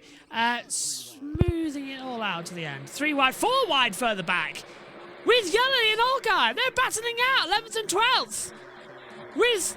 well, I just saw the 40 car to go through for a cup race. I want the 44 as well. I love both of these guys. But I kind of like... And I think Yaley's actually taken the position. Yeah. He has. Problem is he has to beat Truex too. Nope, there you go. Truex is back ahead. And of he course, has to beat Truex too. Yeah, because Truex is automatically in. He's qualified for the race, but he still needs to get ahead to qualify in to be part of the 40. And Bubba Wallace now with a 2/10 advantage over the line.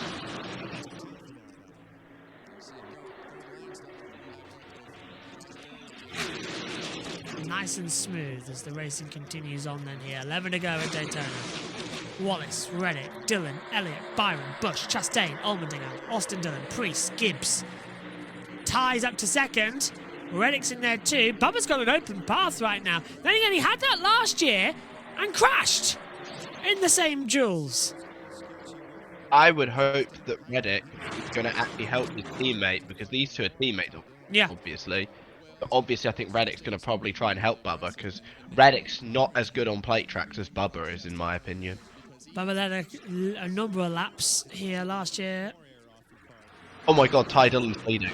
Well, this is a surprise for Ty Dillon in the Chevy. I was more surprised that we had a Toyota leading the race for so long and still looking so... Right, Toyota have come out of nowhere. Absolutely nowhere. They never run well at Daytona. And now they're suddenly got some speed. This is insane. Toyota have only won one. Sorry. Yeah, I was going to say... Mid-pack, bump up. Starting with the 16 of Allmendinger, shoving up the entire top half. Shoved Bush, shoved Elliott, everybody going up. I personally think that, from my memory, there's only been one Toyota that's actually won a plate track in the next-gen era. From my memory. Do you want to know who that is, though? Go on. Tyler Reddick. 40's drop! 40's drop back! 40's drop back! 40's drop back! For Allgaier. Truex is still ahead of Yaley, though. So, as it stands, he's good. So, this is getting tense. This is the battle I'm focusing on. I don't care about the battle for the lead. I am focusing on the open cars. That's always the most interesting part. Do you not care that Ty Dillon is leading? No, he's not. Okay, no, you have a point. Actually, you know what? I take that back. Ty Dillon is leading a NASCAR race. It's a duel, so does it count? It is a NASCAR race. Does it count? It's like, I am counting it because it's Ty Dillon. It's like, does a sprint race count for Formula 1? It's like, how do you want to go about that? It doesn't count as an official win, though, so, to me. Yeah, that's true. 8 to go. The race, though. Megan, by the way, is now downstairs, so she's having to do the run up and down the stairs that I usually have to do, and has agreed that we need Premier Sports. I agree with her there. At least she only has to go upstairs. I've got to go out the garage, up. She heard that. Oh, right. Hello, Megan. I forgot how could she hear it, but I've just remembered that Discord's on in my iMac for the TV pictures. So she's listening to me. Bit chaotic now for AJ Allmendinger, who's dropped back a bit. All guys got a run. He's got a nice... Or trying to get a run. And Josh Berry, his former JBMotorsports teammate. I thought for a minute that Jake Sanson was racing in the feature event for the National Sprint Cars, but then I realised it was Jake Swanson. We're okay for now. Sanson is going to be joining us, hopefully, for the Daytona 500. Oh no, really? It's fine. Wait, so I'll be spending the day with Dave Goddard in the afternoon, and then being with Jake Sanson in the evening. That's not bad. It's a weird day for you, isn't it?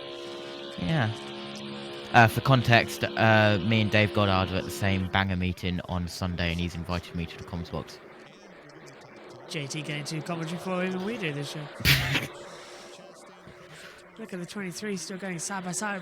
That's Bubba Wallace in the 2311 McDonald's livery Toyota. Ty Dillon though leading in the Chevy. Byron's still there. Chevy's helping Chevys. Toyota's helping Toyotas. Oh, look at Dillon just losing the way ever so slightly. Megan's now said, I've got an assignment to do. Why am I watching this? Because it's 5 to go in the duel and it's exciting. Bubba's getting in there now. Byron's having a go. Look at the flaps coming up as well. All set. Okay. I am about to say something quite bad here, but I would like to say firstly that Donald Trump is attending the Daytona 500. Saw that coming. The last 2 Daytona 500s he has attended have been... He's Bubba Wallace. Sorry. The last 2 Daytona 500s he's attended were 2001 and 2020. Ah. So who's flipping into the catch fence this time? Right, can we count 2020 because that race got red flagged and delayed till Monday? Yeah, I'm counting it. Right. I am not gonna be... Yeah, I said in comms chat, I don't know if you saw, about how I've got the National Sprint Cars on and how I'm definitely not going to get distracted. Yeah, I'm definitely not going to get distracted. Tom Harris is on row 11, who is the 2024 Briscoe F1 World Champion. Yeah, I'm not getting distracted, guys. Oh, nice. I'll tell you one thing though. Jack might just jump up in a minute because we've got Ty Dillon leading an actual race. And we've got Reddick just behind. I'm still sad. I don't think I've been able to commentate on a Reddick win. Reddick's closing in, but look at this from Bubba Wallace as well. He's passing still with Byron. I was watching both of them.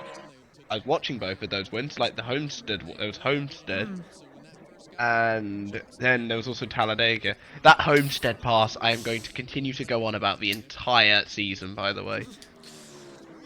It's only 36 weekends. We haven't got that long. Only 1 week. From now on, it's like 36 out of a possible 37 weeks. And even on Easter weekend, we've got Xfinity in trucks. Yep, Rockingham. Yay! Easy Queen's in that race. So it's 37 weeks continuous if you count all series, but 36 out of 37 for... We're in danger. And Are we doing trucks on Xfinity then? I think we're definitely doing Xfinity. With trucks, we might do what we do with the others and leave it with radio and do the ones we can.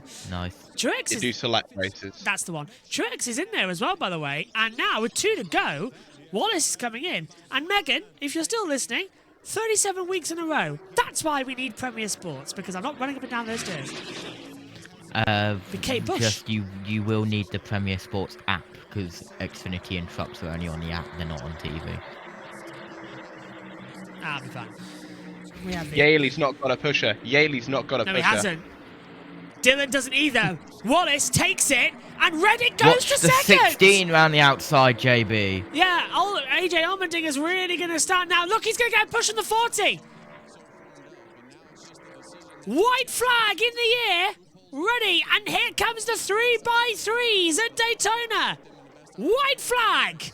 Final Yaley's lap. falling back. Hey, oh, look at AJ Allmendinger. Right round the outside. Up into second position. Takes 5 cars in one. 3 wide. This is where Bubba's going to struggle, though. And he's got Ty Dillon right there to help him. Caution light is ready. Are we going to see anyone go? This is the crunch point. Chase Elliott's getting a little bit. 16's getting a little bit loose. He's getting Dillon's wiggly. in the wall. Oh, Ty Dillon, you moron. But he's not gone in to crash.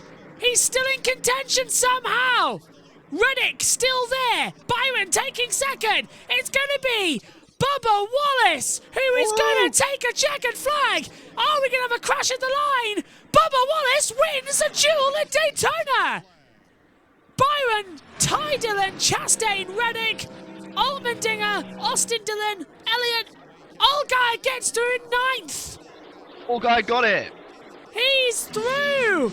And Junior is delighted. He has a cup car in the biggest race of the NASCAR season. The legacy of the Earnhardt name lives on. And it's Bubba Wallace who wins a duel at Daytona. Redemption Day. Wow. I'm happy the 40 got it. I'm sorry, but I think that just makes it better.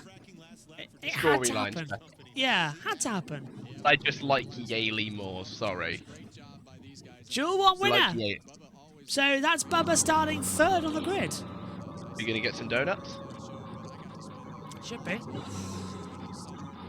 So this is His the first win in anything, by the way. Yeah. The 2022 Kansas race. Whew. Donuts. No. I don't think he will. I think he'll save it. He'll save the engine. The donuts kill the engines. Respectful though to park in a good position. I mean, he could have parked with the 23 directly on the finish line, but it is what it is. I also don't want to tell him that he's actually... He is off-centered. Yeah, and he's actually broken the rule because we've got Duel 2 coming up very quickly here, and they needed to clear the track. So the actual command was to come into the pit lane, which they haven't done. So bit of a mess up there. But I'm gonna let Bubba. Oh, the camera's fallen over. The cameraman fell over. Bubba's just that awesome that he knocks the cameraman over with his awesomeness. I think I speak for everybody when I say I'm loving it. That was easy as hell, my god. It was an open goal. Couldn't resist. Yeah. Regan Smith. On the back of that helmet are his baby's footprints. Regan. Oh, Bubba Wallace holding off a 3-wide battle at the end to get the win. Your first dual win, Bubba. You told me before the race started you wanted it to be a nice, calm race. It looked a little wild out there, but nonetheless, a great job by the 23 car and you. Yeah, thanks, Regan. Man, what a night. Crowd's live tonight. Appreciate you guys. Hope that was a good race. There we go. Man, thanks to Tyler. That was awesome to see 2 team cars work together that well and learn a lot for Sunday. Did a great job pushing me. Our McDonald's Toyota Camry was really fast. 2 different balances from being in the pack to being out front. So got some work to do there, but all in all, man, I've wanted one of these dual wins for so long. All my buddies got them. Tyler got one last year. I'm pissed off. You got me one now. Oh, apologies. You got you one now, and you got the boss Michael Jordan one. I think he'll be a little pumped up this weekend as well, right? Yeah, no doubt. I think he got in last night. So it's definitely a makeup for last night and the speed that we had. But we always know like kind of Toyotas will race really well in. So all in all, good day, good night. Bubba Wallace wins dual race number 1. Third straight dual win for Toyota. Jamie. Get all the hugs. LW comes over. Kelly Earnhardt Miller.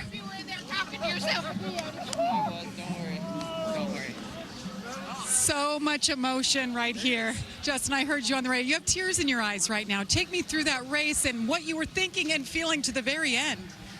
The emotions right now are really just because of how much everybody here has wanted it. You know, Dale and Kelly and LW and everybody at Junior Motorsports. This guy right here, his hands. His hands. Race on Sunday. We did the race on Sunday. You know, his lip was quivering and his hands were shaking before the race, and I don't think I've ever seen that out of Dale Jr. And he told me before the race, he said, "Man, I'm nervous. I don't want to make you nervous, but I'm really nervous." And it's the truth. I mean, this means a lot to our team, this little team at Junior Motorsports. You know, Dale Jr. is an amazing race car driver. He's an amazing dad, car owner, and you could tell how much he wanted this, and our whole shop wanted this. And to see this happen, you know, everybody at Traveler Whiskey, Chris Stapleton, he'll be here on Sunday, and you know, I'm excited to see him here and debut this car in the Daytona 500 and Junior Motorsports being the Daytona 500. There were so many faces on this car that have worked to make this car happen, that this is their first ever real experience in the Cup Series. And we had a lot of veterans as well. You know, Greg Ives was pretty hard on himself last night after qualifying was over. And just really proud of everybody on this team, Chevy and you know, Hendrick Engine Shop, everybody that's a part of this. We get to go race the Daytona 500. It's pretty special. I've been here before, Xfinity Series champion, all this stuff, but this one means more than I could ever imagine, and it's gonna be really fun. Junior, you did it. You have been pacing. You have been nervous. What is this moment like? You finally have a car in the Daytona 500. First off, I'm so proud of Justin, man. He put the whole team on his back those last couple of laps, and he got to the top. And I did not think that was possible, but he got up there and made something work. And it was his only shot and got some help, so we got some people to thank. But just a great race car. Greg Ives has put a group together that's motivated.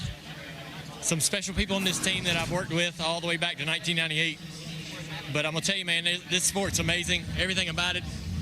I've seen it from so many different lenses. And I love the challenges. I wouldn't want it any other way. This was hard emotionally. But I can't believe that we get to race on Sunday. I just can't believe it. Justin Allgaier is in the 500 for the first time since 2015. This car was built at Hendrick Motorsports, but by Junior Motorsports personnel. Bubba Wallace, the winner of duel number 1. Hey, we got 60 laps to go tonight on FS1. Stick around.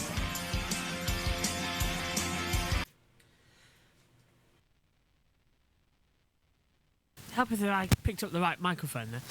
Absolutely, JT. And what was your take on the duels? First duel was all right. Fox, Fire, anyone? Okay. Yeah, they've still not mentioned it. They've still not shown it. There was a fire, by the way, guys. Yeah, they're not gonna. In the Ryan Priest, and that was a horrible zoom in on the trophy. Amazing camera work by Fox at the moment. You guys can't see it. Can you hear me? Is this mic working? I can hear you, yeah. Lovely. I don't know how loud it is and how it isn't. Yeah, how crazy a race and how crazy a situation that was. For the first time this year, I'm using the handheld mic, but it's annoying me because it's wrong. It's not the new ones yet. It's the old ones. We haven't got the new ones yet. The one that I've got. Yeah, we haven't got the new ones yet. They haven't been made. They look like they're going to be made for earliest coming in for the start of the F1 season. So I've still got the blue, which is worn out so much now. I'll hold it to the camera so you can take a look. Worn out so much now. I didn't realise how, actually. It's a very bad look. Anyway, right, Jack, what did you make of the duels? Absolute cinema right there. That was a brilliant duel. it's amazing to see Justin Allgaier get in for Junior Motorsports. I will also add JJ Yaley's radio we have, by the way. Oh, do we? Who's not the audio, just the transcript. He stated, lost all that help there, was kind of stuck. Appreciate everyone's effort. Couple short laps again. God damn it. Jay Guy told JJ good effort, and JJ stated they don't give trophies for effort. Well, there's no participation trophy, but everybody gets a point usually. I always go bad at him. I always do. Yaley is the kind of guy, like, don't get me wrong, I'm not going to act like he's the greatest driver in the world, but that guy I have a ton of respect for because he will drive literally anything. And he does it so well. Any car, no matter how bad it is, and he will drive it. Does it so well, always listens to it, always makes sure it's okay. It's literally perfection as well. To come into it. Yeah, just to let you know, our new mic covers, when they do eventually get made, they're going to be black and with the logo actually on them. So these bricks are going to be backup bricks if we ever need them to go trackside again for other things. So yeah, it's going to be fun. Right, we're going to take a breath, and in victory lane now is going to be Bubba Wallace. Wallace celebrates his victory in duel number 1. A big moment for him. Obviously, this sets him up in good position for the Daytona 500 on Sunday. He'll start on the second row, and we got one more duel to go out here tonight. But now let's send it back to pit road to Regan Smith. Well, Josh, JJ Yaley coming up just a little bit short tonight. JJ, it was a heck of a battle out there between you and Justin Allgaier. Looked like he got the top roll. What more did you need to maybe get up there and make your way into the Daytona 500? I just need a little bit more pace, unfortunately. The Green River Whiskey New York racing car was really good. I just didn't have like that pull to where I could just try to make something happen. So, you know, like 7 to go when I got by the 40 and the 56 went by us on the outside, I just committed to the bottom and put all my whiskey in one glass, hoping that was going to be where I needed to be. And, you know, with 3 to go, it looked like that was going to work out. I mean, I know with 2 to go, it just kind of goes into full chaos. And, you know, I saw those guys go by and just almost abandon ship. I slid the 47, pushed me. I thought, man, if it gets crazy down the back straightaway, you know, the bottom always prevails. But unfortunately, I lost a little bit of my help. And, you know, at that point, I was just hoping that there was going to be some more carnage off of 4. Didn't get it. But, you know, all in all, I'm real proud of the effort that these guys put forth. I want to say hi to my beautiful wife, Kristen, and Faith at home. Just a little bit short again this year. All right, thanks, JJ. Josh? Well, back over here in victory lane, Josh Sims alongside Jamie McMurray. A celebration going on just behind us as Bubba Wallace celebrates his victory in duel number 1. But the roller coaster of emotions, guys like J.J. Yaley and Justin Allgaier had to be feeling out there tonight. Yeah, heartbroken for J.J. Yaley, and I don't think that he did anything wrong. I thought he was in the right line most of the time. Allgaier was having to force an issue, and I heard Dale Jr. mention that. He's like, I didn't think the outside was going to work. Fortunately for him, at the end of the race, it got a little bit chaotic. That top lane got a few guys in it. A.J. Allmendinger pulled up, and it worked. But like every year in the duels, you don't know until it's over, and it was pretty cool to see Dale Jr. almost get a little emotional about being excited being in the Daytona 500. Yeah, what a moment for them. So let's relive it all. Let's check out the highlight from duel number 1. And we were looking to learn a lot, not just us, but the drivers. And drivers were learning they had some issues right off the bat, whether it was Chase Elliott or Ryan Preece, Ross Chastain you see here. That would be some nerves going on there, Jamie. Oh, crazy that we sat here all day and then those guys had those issues right before the end. Zane Smith cuts a tire down. I just passed them in the garage. They're going to try to repair that car, it looks like, but he got knocked out earlier after having a great run. And then this mega impact for Chandler Smith. You see it got the 7 car, Justin Haley as well, and then Castro Neves had not 1 hit, but 2 massive hits at the end of that lap 14 crash. Yes, certainly. We go fast forwarding ahead in the race, and I thought we were about to have another wreck here, but everyone able to keep things going straight, and Bubba Wallace able to take this thing home. We heard the excitement from him afterwards, and speaking of excitement, how about Justin Allgaier, Dale Jr., the celebration for them, man. Such a cool moment. Yeah, it was cool, and I'm telling you, Bubba Wallace being in victory lane, not a big surprise. He has a gift for this type of racing. We know he's won at Talladega before, and every time we come to Daytona or Talladega, he's always a factor. 2311 obviously picked up right where they left off last year. All right, we're going to take a quick timeout. After the break, we're going to continue to get you ready for duel number 2 out here at Daytona as Bubba celebrates with the newborn. Yeah, that's not dangerous at all, is it? But I suppose we'll see what happens there as well to come into it. Okay, quick thoughts then about duel number 2, JT. You'll want to say something already. The one caution in the feature event for the sprint cars is Tom Harris getting a puncture. Why? Just why did it have to be him? Anyway, Because yeah. you were watching. You know the rules. You were watching. Duel 1. Okay, yeah. Duel 1. I've switched Good my race. radio mic anyway. Chaotic. We thought it was going to be a quiet Duel 1. It was not a quiet Duel 1. Are we going to get... Is it just that we are the cause of chaotic stage 1s and chaotic Duel 1s? Is it just us with our stage 2 Duel 2 podcast that is just causing other things to be chaotic when they're not normally chaotic? I don't want to say no. At the same time, I don't want to say yes, because 9 times out of 10 it is Inconclusive. usually us. Well, I'm just cooking at the moment, so... Ah, I'm also cooking. Ah. I was cooking 5 minutes ago when I was publishing all the new weather updates. Oh, right. We'll get onto that in a second. That's a hint, by the way, JB. I said we'll get onto that in a second. I'm just trying to sit down in the commentary box for 5 minutes. Not allowed. Jack, what did you make of that one and coming into Duel 2? Who's your eye on? Who do I think will get it? Well, I'll go over it quickly. Who are the open cars in this particular duel? We have the legend himself, BJ McLeod. Another legend, Anthony Alfredo. The not so much of a legend that is Corey LaJoie, who I actually think is going to get in. And we also have Jimmy Johnson, who's already in, who is a 7-time Cup champion, making his 699th Cup start. Now, I will add that I think Johnson wins the duel, Corey LaJoie gets in, provided there are no wrecks. I also am a little bit shocked because I just saw someone in the late models right hook somebody and get disqualified. So that was amazing. Great. Yeah, late models. Corey basically one of them given the other a bump and run, moved him out of the way, and Corey Horse just right hooked him head on into a wall. Oh, right. So you're watching modifies. I'm watching sprint cars. Welcome to JB Motorsports, late models. everyone. Well, this is going to go well, isn't it, as I switch to the radio mic?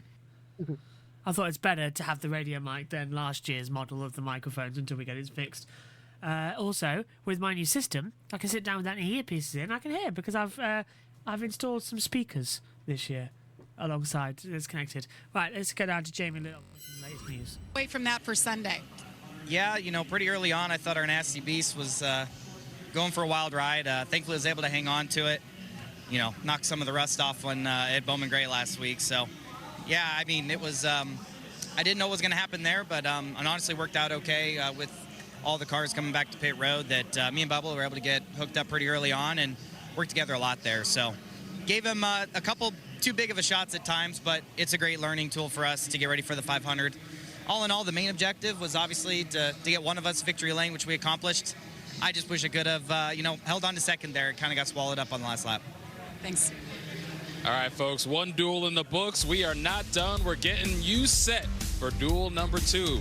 I must admit, I do love NASCAR, folks, because it's like we'll have one interview and then we'll go for another ad break. It doesn't seem to want to actually do anything. So, Duel 2. It's going to be Austin Cindric, Joey Logano, Denny Hamlin, Christopher Bell, Kyle Larson, Alex Bowman, Todd Gilliland, Brad Keselowski, Chris Buescher going in, Ryan Blaney, Noah Gregson, Daniel Suarez, Riley Herbst, Jimmy Johnson, SVG, Sven Van Gisbergen, Cole Custer, Corey LaJoie, Eric Jones, John Hunter Nemechek, Anthony Alfredo, BJ McLeod, and Cody Ware. Coming into that one as well. So, anyone got any thoughts about who's going to take victory in this one? Anyone want to take bets? It's not a chaotic duel at all. There's not anyone in this duel who could cause absolute chaos. Yes, there is. A lot of people could cause a lot of chaos, and I think that's what we all know about. Just a reminder, the JB Motorsports podcast was released a few days ago. with Omi in the first episode of the year. We're also going to have a follow-up to that, re-ramping the footage from the the first 2 races, or 3 races coming up then, of Formula E, and previewing the 2025 season for all of the sports. And then we're going to kick into gear when everything kicks off and join back up with everything. So there's a couple of episodes planned, and the best thing is I don't have to host every episode now. There's other people that can do it. So, and the editing now is going to be super easy. Apart from the fact it took us nearly a week to get Omi's episode out because he recorded it in the wrong format. So I had to convert it. Took a day. Go on. They sprint cars just cut to a car right at the top, upside down on the barrier. Oh. Wow. By the way, the track that they are at is, where is it? Ocala Speedway. And the only thing stopping them from going over, there's not even a cat's fence, it's just one layer of Armco before they go out the stadium. So, did they go over or are they okay? No. They're just on it. Let me send you a screenshot of it. Hold This on. is where we could have used filler content, but it's because the duels are taking longer than we thought. So, how... I mean, go on. I do have... There is short filler content in there. Nah, There is, Fox will be on in a minute. We can cover an ad break. Hold on, where is it? We're going to why need have I that got come Penguin? Monday. Okay. Come Sunday, Monday, if that rain comes. There's a lot of rain in the air that could happen. Yeah, check comms chat, JB. I will take a look, and we will head down to Fox Sports. You're in Victory Lane. Wow. Speaking of winners, Bubba Wallace, my man. First of all, how's it feel? Oh, it's awesome. It's been 2 years since I won, so I didn't know whether to stop on the front stretch or not. Didn't know how to get to this victory lane. I've walked over here and congratulated a lot of people, but driving it is totally different. But, man, what a good night for McDonald's, 23-11. Tyler did an awesome job pushing me, so I appreciate that. A lot to work on for the next 2 days going into Sunday for the 500, but this is a great way to start off the duels or to cap off the duels and head into the 500. So I'm excited for all of our partners, McDonald's, Columbia, Toyota, sitting on the pole for the first time, getting them a dual win, back-to-back dual wins, so it's cool. What advice you got for these guys in the next one? That was a little bit chaotic, we thought. I don't know. Have fun. Good luck. It's competition. We heard you might be the points leader at this point in the day. I like that. Yeah, you do like that. Yeah, exactly. What was it like to have it done with a newborn here and hold him up the victory lane? Yeah, so walking out to the grid underneath the Rolex banner here, I'm like, why do I feel so different than Bowman Gray? Well, Amanda and Bex weren't at Bowman Gray.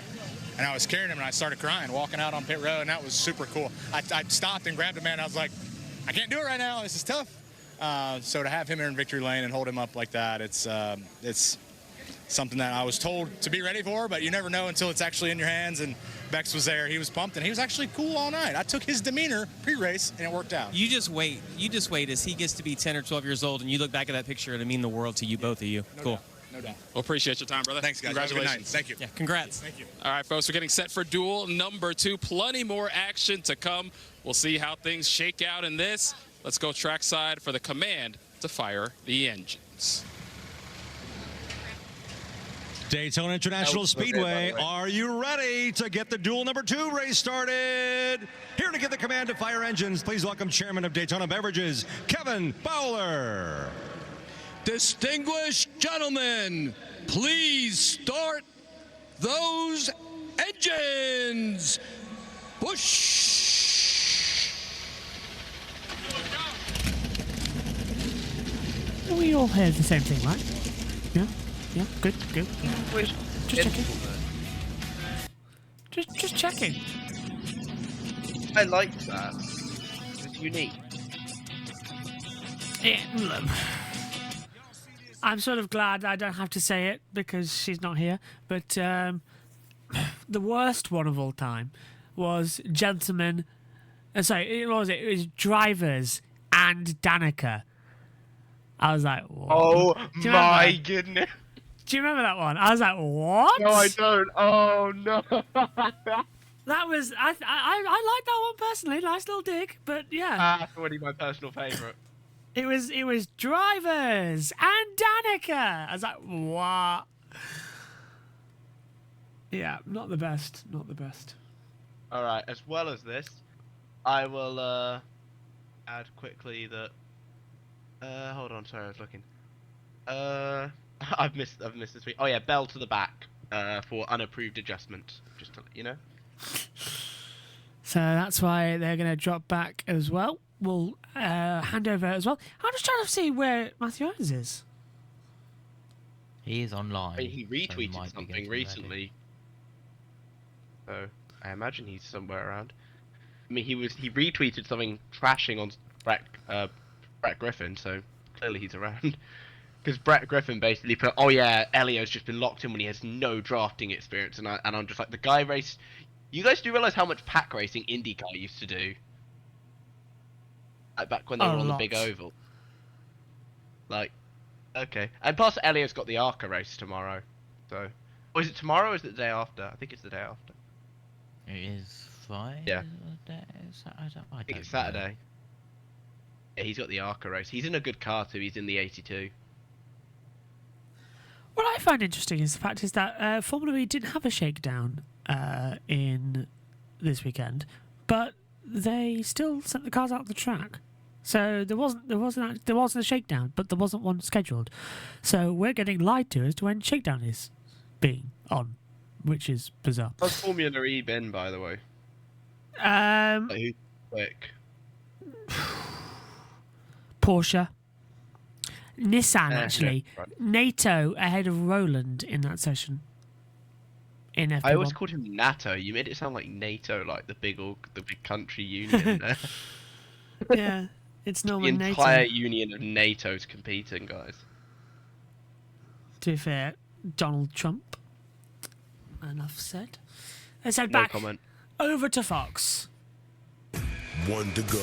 Let's go have some fun tonight. As history would have it, Racket, to me. this race isn't a simple task. Ready? 3, 2. Here's your push. What will the final field look like? There's a lot of ifs in this race, you know. It's going to be a good one. Only time will tell. Go get another trophy. Let's duel.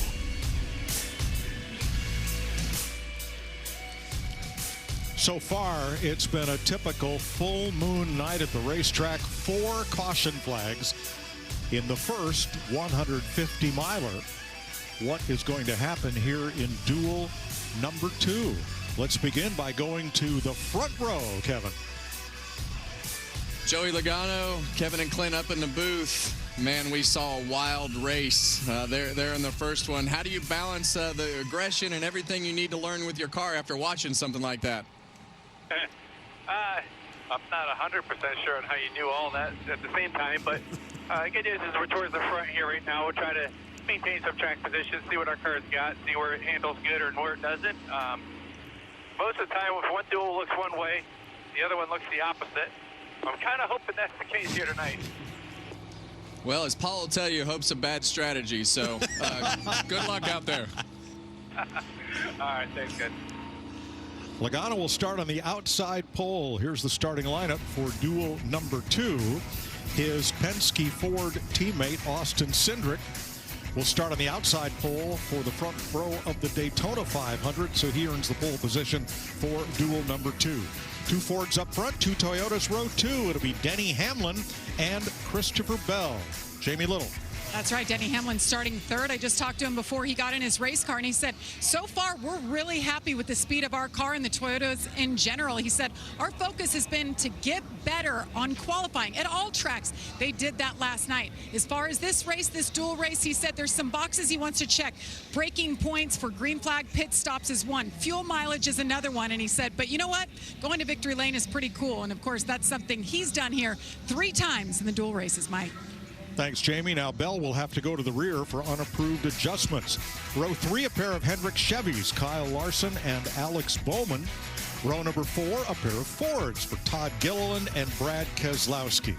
Row number 5, Chris Buescher and Ryan Blaney in Fords. Here's Regan Smith. Well, Mike, Ryan Blaney, always a threat when we come down to Daytona International Speedway.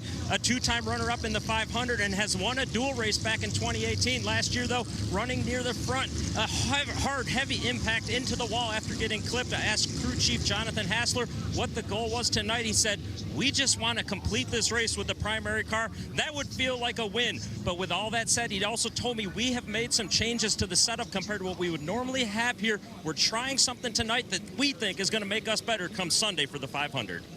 Thanks, Regan. Row number 6, Noah Gregson in a Ford. Daniel Suarez, a Chevrolet. Then in row number 7, rookie Riley Herbst and 7-time Cup champion Jimmy Johnson. Clint? Well, let's dial up old 7-time, boys. Jimmy Johnson, boring the boys up in the booth. You got us? Yeah, guys, how are you? Well, man, after watching that first one, we're pretty busy up here, but I'm sure you feel a lot better being locked into this second one. Got a teammate back there with you. What you plan to get it to the front? Yeah, we definitely want to be smart. You know, we've got a fast race car here.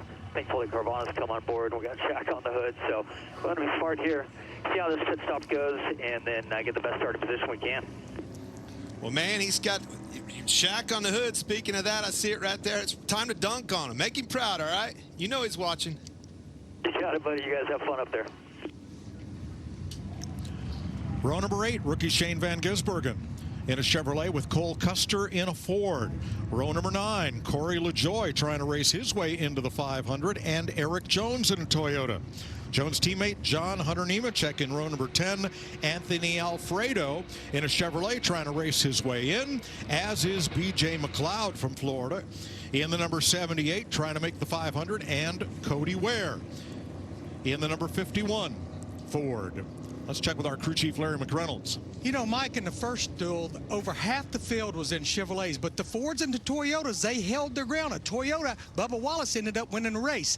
This duel right here, heavily weighted to the Ford camp. 10 Ford drivers, including all 3 Team Penske drivers. I want to see if those Toyotas and Chevrolets can run with these Fords now. Well, we're about to find out. 22 cars will take the green flag on a night that has cooled slightly, but not much. You know, when that storm came through at 4:15, it took an 89-degree day and plunged it right into the high 70s. We've lost 4 degrees of ambient temperature and 3 degrees of track temp from the start of the night here. Yeah, it's insane already. The race-in cars in this group are 84, Jimmy Johnson, who was fastest in time trials last night, Corey LaJoie, Anthony Alfredo, and BJ McLeod. We're going to ride along with Joey Logano, the Hunt Brothers Pizza Cam, from the front row, and Christopher Bell with the Toyota Cam, including a spoiler cam on the rear of his car. There's a look at it, looking forward. Ryan Blaney will carry our Ford performance cameras, including a front bumper cam on his number 12. That's not going to get broken. And Eric Jones. I have an update. Go on, Jack. Haley will be going. Haley backup car for Justin Haley. Wow. It's that Damage serious. too serious to repair. I saw that coming, sadly, didn't I? Yep. Okay, here we go. Ready for duel number 2.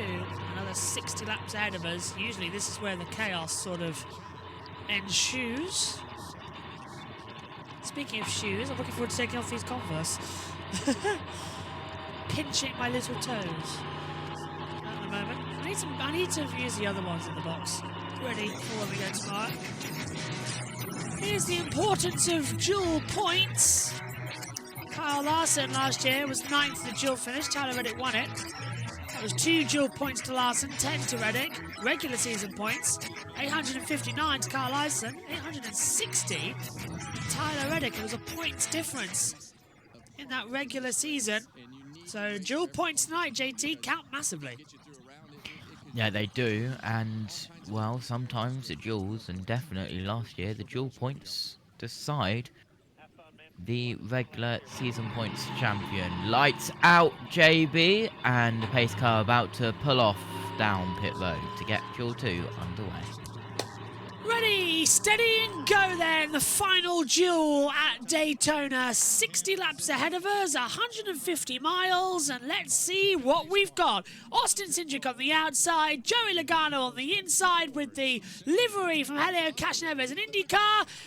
NASCAR goes green for Duel 2, and it's a good start. Immediately into the lead for Austin Cindric, cuts down low. Logano stays on the low line, so that promotes Denny Hamlin to the lead on the outside. Logano's going to push Cindric all the way around turn 1 and 2, and it's a comfortable start for the two at the front of the field as well as the battle begins on the backstretch, JT.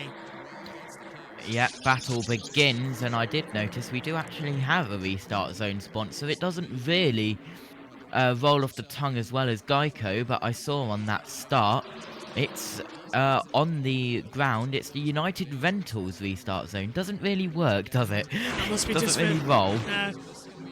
Just for this weekend, it looks like, then it'll be that. Because there's no Yeah. permanent sponsor, we know, so that's going to be fun. So this is Denny Hamlin coming out to take the lead on the inside line. End of lap 1 of Duel 2. That's more like it, Fox. That was a better camera angle with the drone. So Cindric by 15 thousandths. Hamlin on the low line, and Hamlin now takes the lead through 1 and 2.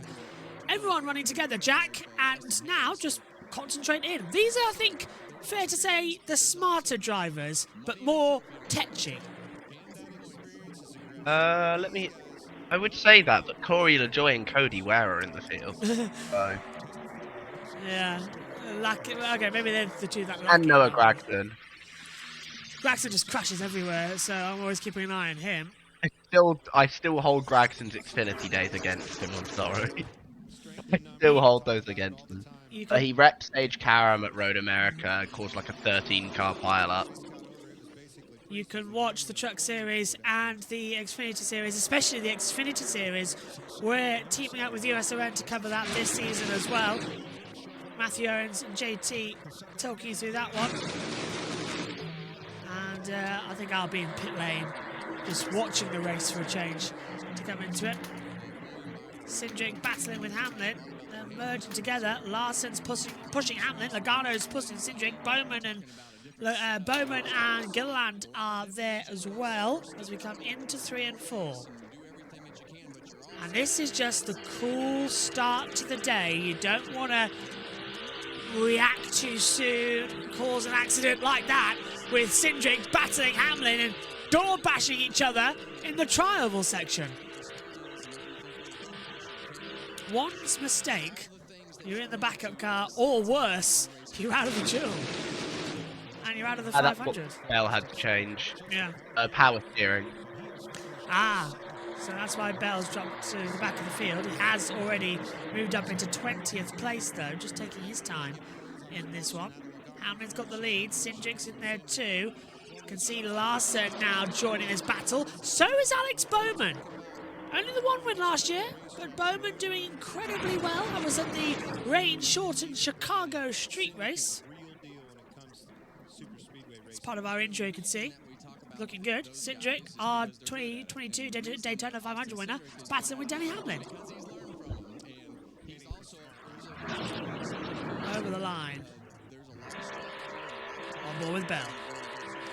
Well, we're 5 laps in, and we've already managed to do more than the guys have. So well done, everyone.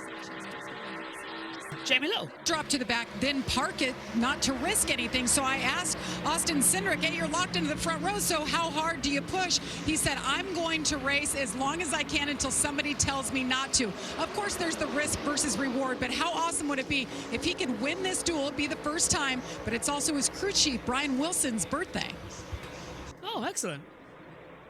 He's going to go out for it, but he won't get into any stupid risks, will he, JT, though? He'll know that he's got a great opportunity come Sunday for the 500. This is just dueling points. Yeah, you don't really need to risk it in the duels if you're already secure. There's the 88 of SVG on the inside of Ryan Blaney. Is it a little bit weird seeing him in the 88, not the 91 in the Cup? Maybe, possibly. Yeah, 91 this take. There's been so many number changes and car changes over the winter break that it is very confusing, and I'm not the only one. I've been revising them the whole time, to be honest. I have also. I've got them stuck up on the commentary box monitor. You can't see it, but they're just literally the entry list is alongside the monitor here in the commentary box this year. I have a whole section for all the different entry lists. Truck, Xfinity, Cup. I probably should put the Arca one in there too, to be honest. See, everybody. We all have comp notes. Yeah, apparently I'm leading the Arca race, and I haven't even looked at the Arca entry list once. I have no idea who's racing in it. I can send it to you if you want. Yes, please. Other than Helio Castelneves, because Jack mentioned it. Brandon Queen. I will also add the fastest woman in Indy 500 history is also going to be there, Catherine Legg. Boys, baby. Big shows on Sunday. Oh, that's Big Earl. Jimmy Johnson just says, well, calming himself down. He's already in. Jimmy Johnson is racing on the Daytona 500 come Sunday. Yeah, Catherine Legg going to be taking part in the Arca Menard Series race as well. Getting experience on the Daytona 500 oval circuit as well. So, Hamlin leads by a comfortable margin of 10th and a half to Cindric and Larson, Logano, Bowman in a little battle. Gregson's ahead of Gilliland now as well, over 7th and 8th position. And SVG's up to 11th, passing Ryan Blaney. And racing their way in, well, we've got Corey LaJoie 13th and Jimmy Johnson in 14th at the moment. Why the hell is Corey LaJoie having done the fastest lap? Can someone please tell me what is wrong with the scoring monitor? It is a 48.293. In a Rick Flair car. Yeah, 48.293. You can't argue with that, Jack. Fair play to him. Fair play to him. It's in a Rick Ware car. I got to true. give him some level of credit there. But yeah, I've sent JT. I've sent you the Arca entry list. So Wallach on pole tomorrow. Lawless Allen will be starting alongside him. I don't quite know how that happened. Well, I do know how it happened. It was a rain cancelled practice. But no, Lawless Allen, of course, racing full time in Arca this year. It'll be interesting to see how he gets on. So I take it you're taking the Arca race on your SRN, JT? He's talking, we can't hear him. 49 cars, 48 because one's with... wait, hold on. No, 45. hold on. 45, yeah, what the hell? We're gonna... 40 yeah. cars on track Chaotic. because 5 have failed to qualify after qualifying got cancelled, including the 15 of Venturini, Chase Pinasalt. Apparently they tried to pay their way into the 500, then realised Arca didn't allow them to. Ah. But still, that's going to be chaotic. I have messaged Owen saying what is his plans for Arca. Yep. So, first break of the day. Hamlin leads, Cindric, Larson, Logano, Buescher, the top 5. We'll hand it to JT, who can press a button and I get... Is that working? Can I? Is that? Did you get that working, that button? I don't know what was going with it. Yeah, it was all plugged in. It wasn't really doing the thing, so I don't know. This is why you need international pictures. Sunday. Come Sunday. JB, stop the clock. The Goodyear blimp is in the air and above Daytona. I have seen it, and I have liked it, and I retweeted it, and I want that photo in better quality, because that will become our picture for this duel. Coming into it as well. Nice. And a couple of car lengths in front now is the number 11 of Hamlin, and Larson separating from the number 2 of Cindric as well. And, well, if you put us on battle screen, JB, I've got a solution. Yeah. Look, ready? Oh, here we go. He's just going to turn his television around. I'm just going to turn my turn my camera around. There you go. That'll do. So still, this reminds me of testing a couple of years ago in Formula 1. Do you remember when we had the box failure? So only I could have TV pictures, so I had to point my camera at the television screen to anybody who came into the commentary box. That was quite annoying. When was that? It was 2023, maybe? No, maybe 22. When did we get Sky, Jay-Z? When did Miami join Formula 1? I can't remember. I think it was 23. God, how long has Miami been on the Formula 1 calendar? You're going to make me search it up, aren't you? Yeah, is it 2 or 3 years? Did it come in 22? Well, the first ever Miami Grand Prix was the first time we had Sky. Because we moved away from Virgin Media. And we haven't looked back since. So lap 13 of 60 still coming through. Hamlin leading. Was a thing in 2022, yes. Ah, so there we go. Wow, we've had Sky that long. Still, we were told, oh yeah, we'll change the Wi-Fi coming into this season. It's this season now, and we haven't got any new Wi-Fi. So that was kind of predictable.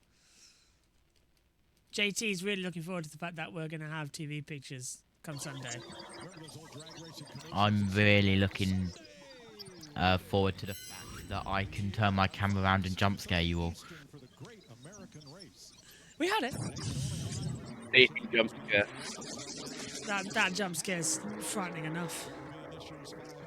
No, I'm really looking forward to it because then that means we can move Megan's laptop, the second one, into this commentary box, and we can have more monitors and more computers and more information.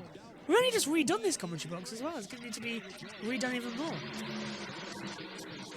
Race recap, as it's just disappeared off the screen. Lap 14 of 60. Hamlin, Cindric, Larson, Logano, Bowman, Buscher, Gilland, Gregson, Hurst, and Van Gisbergen in the top 10, all side by side throughout the whole field. One singular car on the outside lane right at the back. Hamlin gets in front once again, and he's led 12 of the 14 laps. 0 cautions. We're caution free in Duel 2, a little bit like a Stage 2 podcast, guys. Yeah, it's not getting great, is it, at the moment? We're sort of in a lull. Shall I do a Stage 2 podcast thing? Yeah, go on. I've gone over from sprint cars to modifieds, but I am going back from modifieds to sprint cars because I've just seen they're doing a Crown Vic feature event. Do you know how we have the weather update report and the hourly update stinger? We need Jess to record the Stage 2 podcast stinger for NASCAR.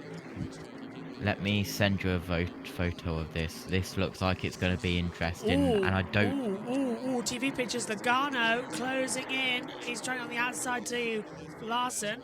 Got an attempted 3 wide further back with Cody Ware, I believe, trying to make it through. Not much happening at the moment. It really is sort of just calm it down before hell breaks loose. But Jack, I think this is what happened last year in Duel 2. Everyone was calm, and then it just turned on a dime. Yeah, that's what happens at Daytona. Someone's going to make a move, and then all of a sudden, all hell breaks loose. Also, Johnson kind of dropping back here. He's not going to be pushing that hard, I imagine, Johnson. Oh, no, it wasn't Johnson, my bad. I think it was someone else. No, he's not going to be pushing that hard, I imagine, Johnson. He's already locked in. Why damage the car at the end of the day? Why damage it? Why risk it? And then again, 9 times out of 10, we know that these guys see red. Eric Jones is now the leader of this race, with Jimmy Johnson in second as a major reshuffle happens in the pack coming out of turn 4. So Jones now leads, and Jimmy Johnson back up into second. The national feed just went black for like 5 seconds. We'll see if that happens to us then. No, I'm synced up with you, so it hasn't. Slightly alarming then. Kyle Larson. Bit more than us. The 2 and the 22 have a set throttle position that they're just not going past. Very straight, linear in the data. Just let you know what's around you. Cliff Daniel is crew chief. You can expect to see, by the way, the Fox graphics more this year, as they are going to be the IndyCar graphics as well, with a few alterations as a heads up, as it's the same across the brand. We're starting to get 3 wide now, and this is where we start to get a little bit nervous as we come towards that 20 of 60, the 1/3 distance, and JT in the triangle 3 wide, and now this is the problem zone. Yeah, up in towards turn 1, it's Blaney who is in between lanes 2 and 3. He moves down to the middle, on board with the number 20 of Christopher Bell, who has done well to go from the rear up towards the 9th place, and he's making moves right round the outside on the high line. He's got past the 34 of Gilliland, and he's about to get past Jimmy Johnson. It's like a Hoover Jack as well, isn't it? They're just sort of just drawing themselves in more and more. And now, A microwave, now a Hoover. All right. yeah, well, I'm trying to get them all in, all the household appliances. I'll see if I I was get. just trying to be able to. No, I was just trying to see where McLeod was. He's right at the back. He's still in the draft though, at least. So that's one thing. 3 wide for the lead. I'm suffering a lot of back problems at the moment today. If anybody is watching us on the stream and wondering why I'm trying to crack my neck and back a lot, it is 2:27 a.m. and I'm very low on sleep. As Bowman gets in there as well. There we go. Did you sleep before the duels? I had a 2-hour nap, yes. Nice. Maybe a 3-hour. I can't remember. All I know is I woke up looking dead. I know I had at least 5 hours because I went to bed at like 6. And then I saw on the Ring doorbell that my dad got Chinese without me. Oh, right. That's a sackable offence. I agree. Yeah. Gotta have Chinese. And the problem is, you can't reheat Chinese food because it just tastes wrong. It's gotta be eaten fresh. Is that just me? While we're 3 wide and anything can happen in the next half hour, I am very much of the person of... I got food poisoning a couple of years ago. Ironically enough, after eating Chinese food during the Chinese Grand Prix weekend. Ironically enough, I know. But I got food poisoning and I vowed to never reheat Chinese food. Ever. So yeah, there you go. A little thing for me. As we'll go battle cam. As JT needs to turn his camera around. So we can see, because 3 wide still at the moment. Are you sure you're on battle camera? We're on battle camera, Are you sure you're on battle camera? Because last time you showed TV pictures. Look, we can still show... To be fair, we can show TV pictures. That's the good thing. We can show replays of footage this year. And they're fine with it. Because we had it at Bowman Grey. Because it's not Dorna. Because it's not Dorna, yes. You never showed the video of the fire in between the duels. I couldn't find it. I did have a look. I couldn't find it. Say again, Jack. As I say, Dorna, you can't even talk about MotoGP. It doesn't even matter if you use their footage; they'll strike you down. Yeah. To be fair, I have just won the case to get Malaysia Day 2 back because they striked that a couple of days ago as well. So I've got that back, and I'm currently in the process as well of winning the Day 3 issue. We had an issue with Day 3 as well. Day 3 was the one we got banned for. Yeah. Right. Literally, though. And if you won, yeah, you won that. So fair play to you. Yes. I mean, obviously, Dorna. A message to you guys. I know you're not watching. You probably are actually. But can you guys stop abusing the copyright system, please? Like, I mean, firstly, it's like. Firstly, even if he did use the footage, it would be fair use. Mm. Secondly, I probably actually might not be, to be fair. But even then, he's not using your footage, guys.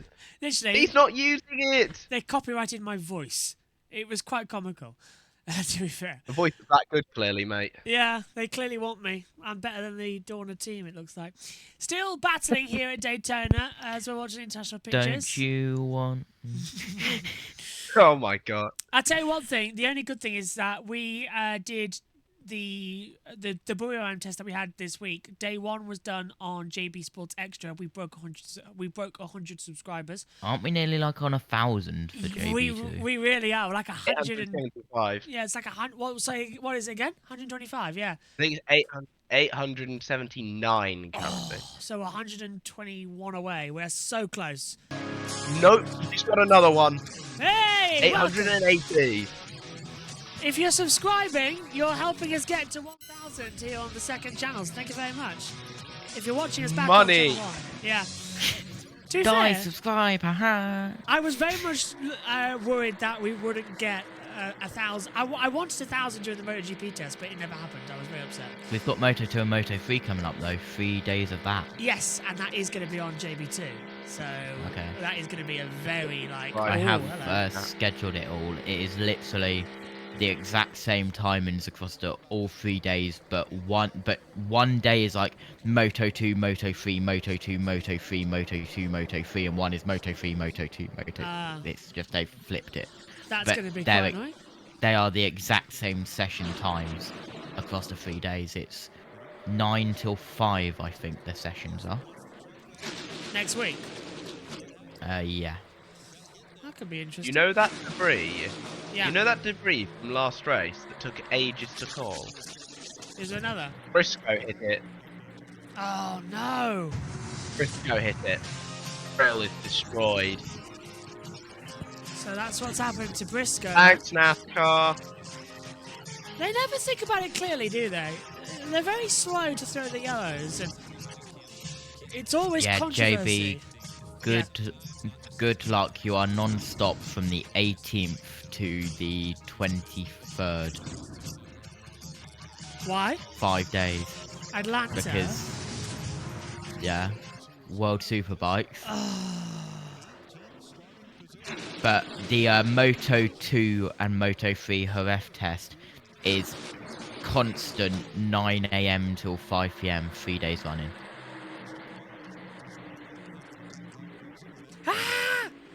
Look, it's worth it. It's worth it to get the second channel to 1,000 subscribers. That's the goal. Ah! There you go. When was that even about? I don't even remember doing that. What race was that? JB. Yeah. Which is why everybody goes, ah! With the TV picture quality. Yeah. Oh, I remember. That was a NASCAR. Rolex, yeah. Over the line. I don't like this new flag stand camera from Fox. It takes away the green flag moment, in my opinion. Because it's not the best... Oh, to say what I've just said, it's not the best camera quality. It's really quite bizarre. Oh, international feed has gone black again. Yeah, well, they're just trying to see who's where. Jones leads, Johnson second, Blaney third, Suarez fourth, Hamlin fifth, ahead of Bell 9-6. Alfredo ahead of LeJour. Is this what I've got to get used to? The international feed just randomly cutting out? This is the first time it's done it. Oh, okay, that's fine. I would have still the Fox pictures on one side of my screen, just so that I know what was going on there. Good luck syncing them then. Oh, I think I'll just leave it on. Yeah, because if you sync it, then you'll lose the live again. I'm not syncing it. I'll just have it on the side so I know as well. This commentary box is having more monitors than anything, but Megan has actually made a request. She wants to move this timing monitor because when she sits down, she can't see the television. And I'm with her on that, actually, because it's quite hard. Where I stand, I can see it fine, but where she stands, and she's quite a bit smaller, you miss out like on the turn names.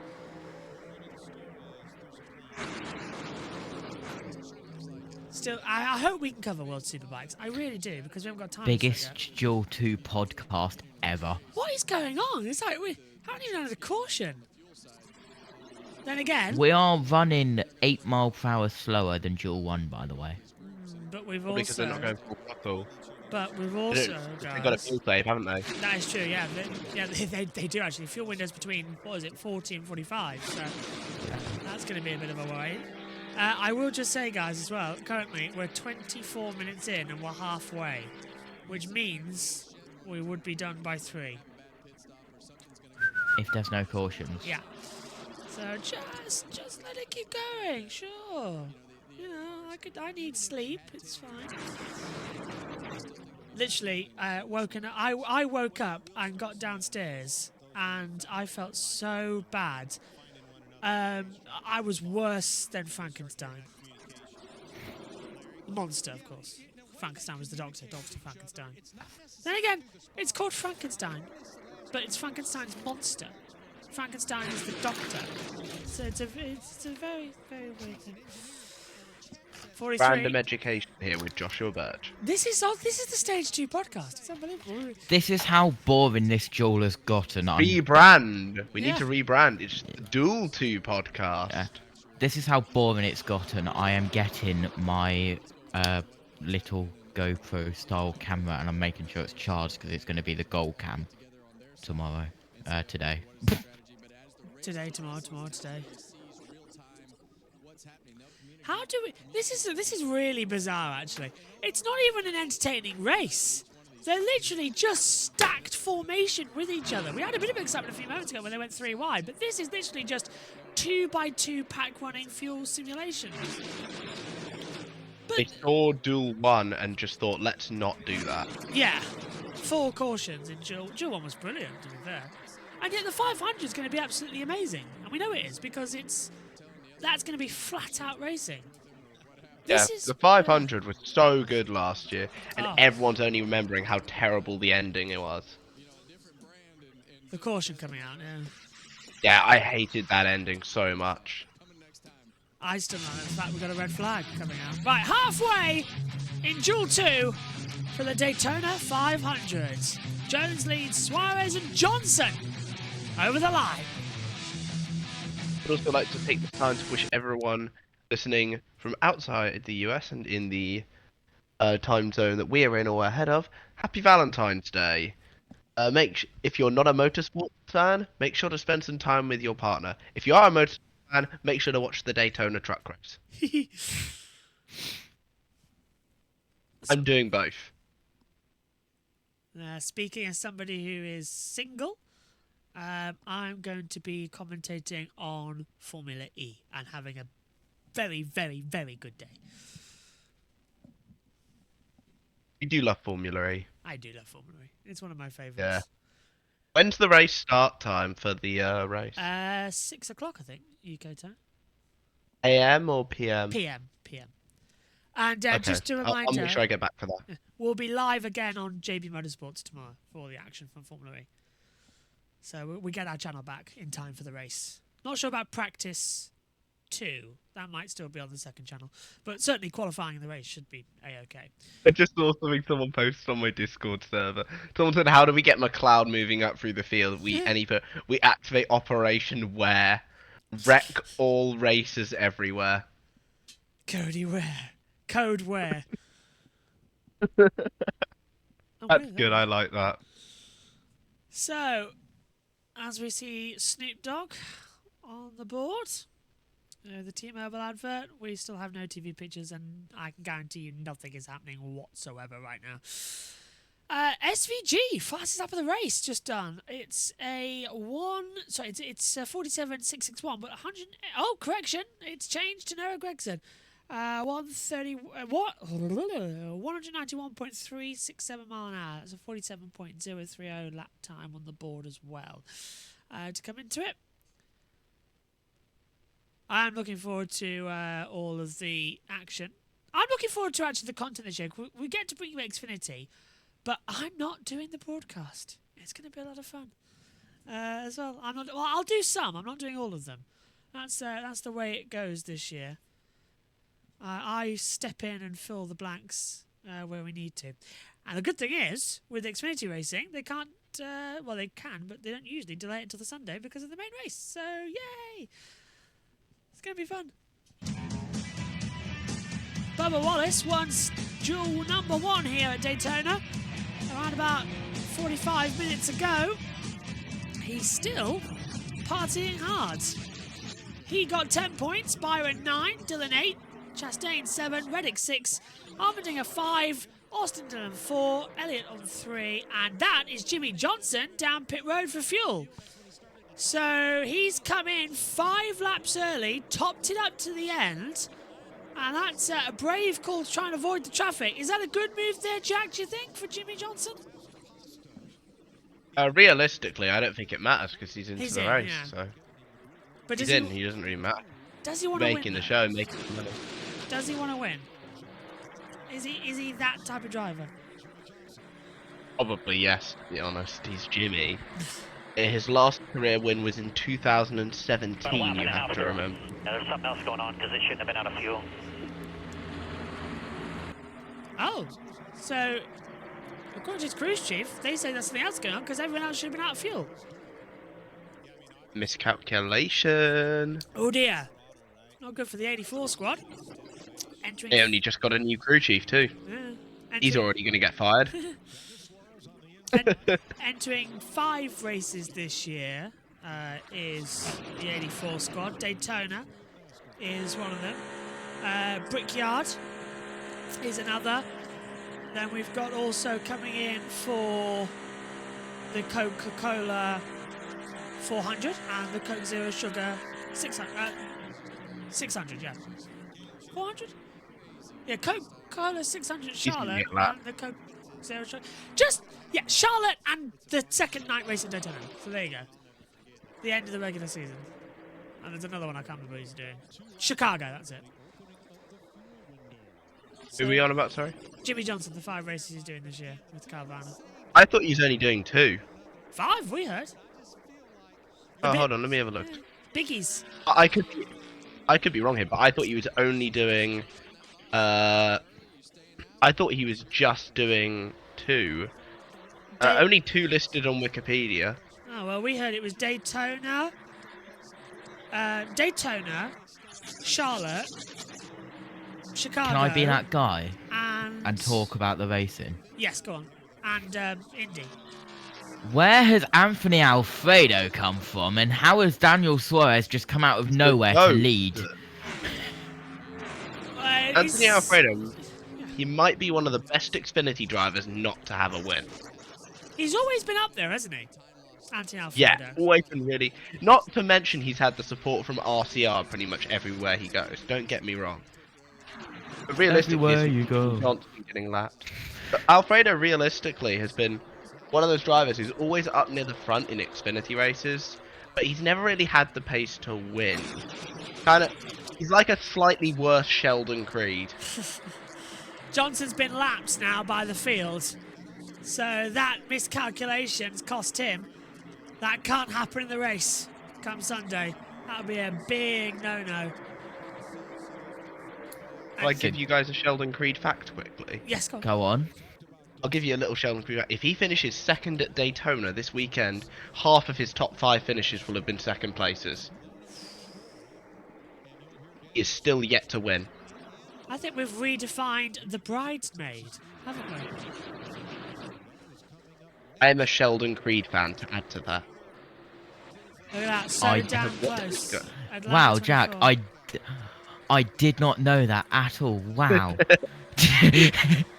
You don't understand the depression I go through being a Creed fan. You don't understand the dirt I go through being a dirt and shale track fan. You don't know the hate I go through being a hater of Danica Patrick. That's normal, though. That's a popular take. And Mohammed Ben Salam. Yeah. That's also a popular take. I walk into Maybe the F1 even paddock. more popular. I walk into the F1 paddock this year, I'm just going to get shot. Probably by Danica as well. Did I send you the video of the autograss specials going round Ringwood, JB? No, you didn't. Maybe you did. I'm not. I will just point out that I've had people text me over the last few weeks. And I've just been dead to the world. I did ping you in Manager's channel about it, but I will ping you again. I have been there dead you to the go. world. It's like, for instance... Oh my god. Oh, that's getting a bit dangerous in the chat. Carvana Racing have spelt Jimmy's name wrong. How? How? They've been sponsors for years now. They've spelled it J-I-M-M-Y. J-I-M-M-I-E. Okay. And the 3 comments under that is literally, who is Jimmy? Jimmy and IE. Here's Jimmy. That was a good reference. Let me send you the video that I pinged JB. Hold on. Bell in 20, we're riding with now. Let's have a look.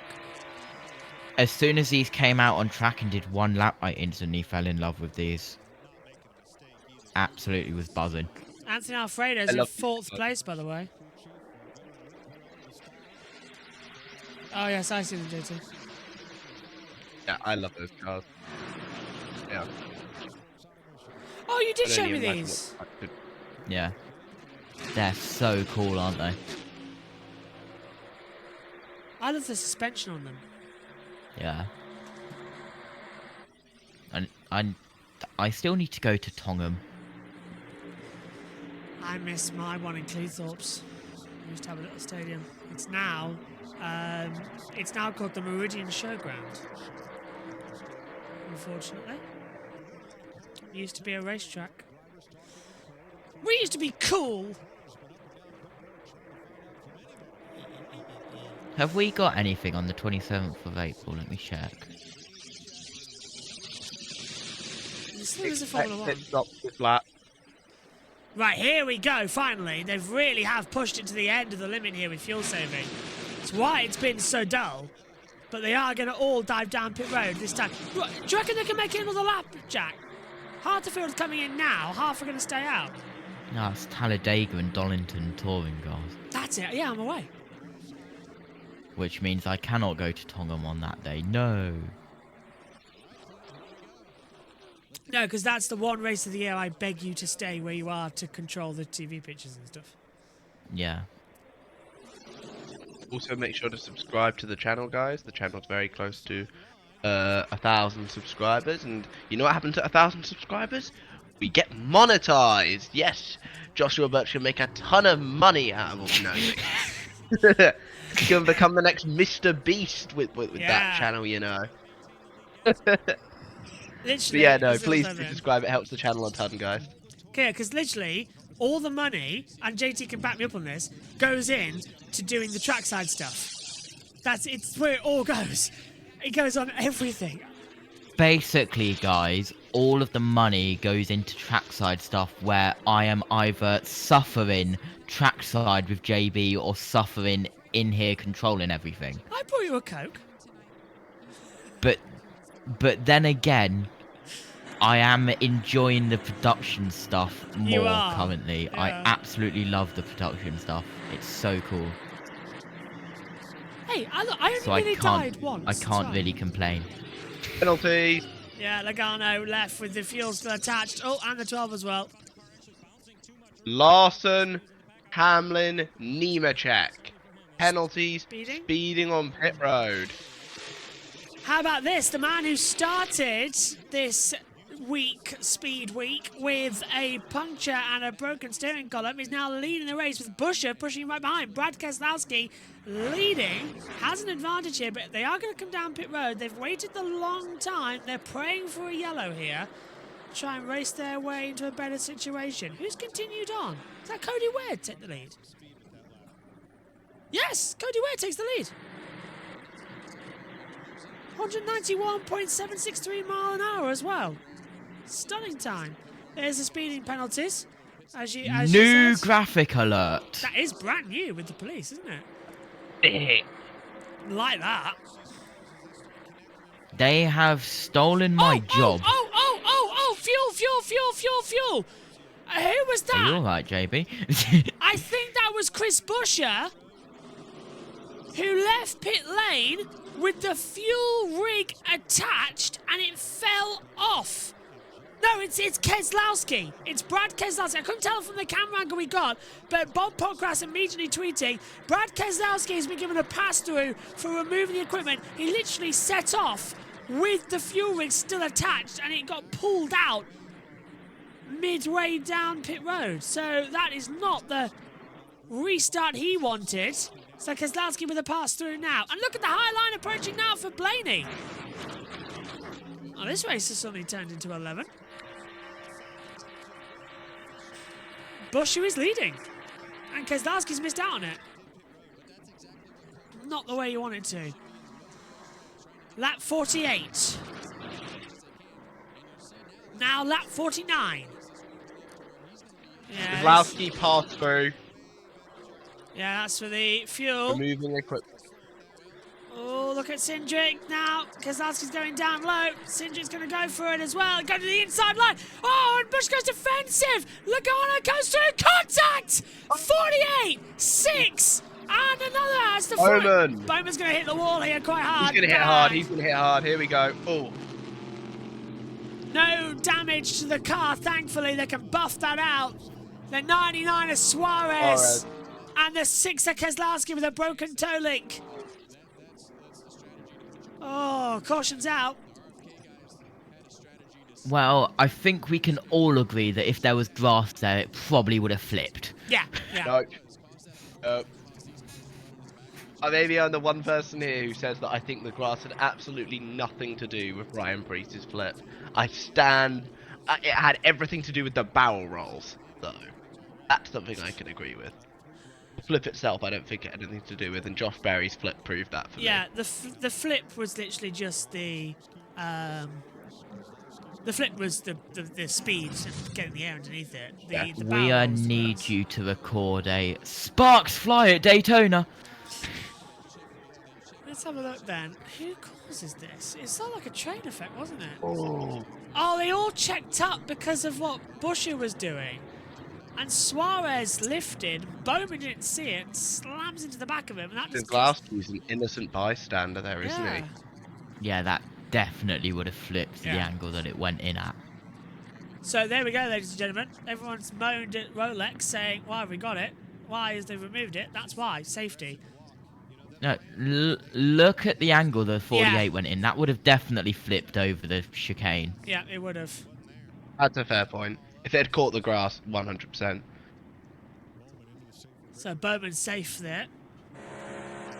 This is on board with Blaney. Because it literally got turned and it literally followed the line in as the Rolex Daytona chicane. So yeah, that was basically 99 wanting to do the road course. They're gonna red flag it. So we get a 10 to go. So there we go. I want to say, guys, you know what's good? Yeah. McLeod is a few places closer to qualifying in. Where is he on the board now? He's still probably dead last. No, he's 15th. He's 15th. Ahead of Oh, let's go! Come on, boys! Ahead of Jimmy Johnson on that board, which is McLeod is better than Johnson, guys. Officially confirmed. You heard it here first.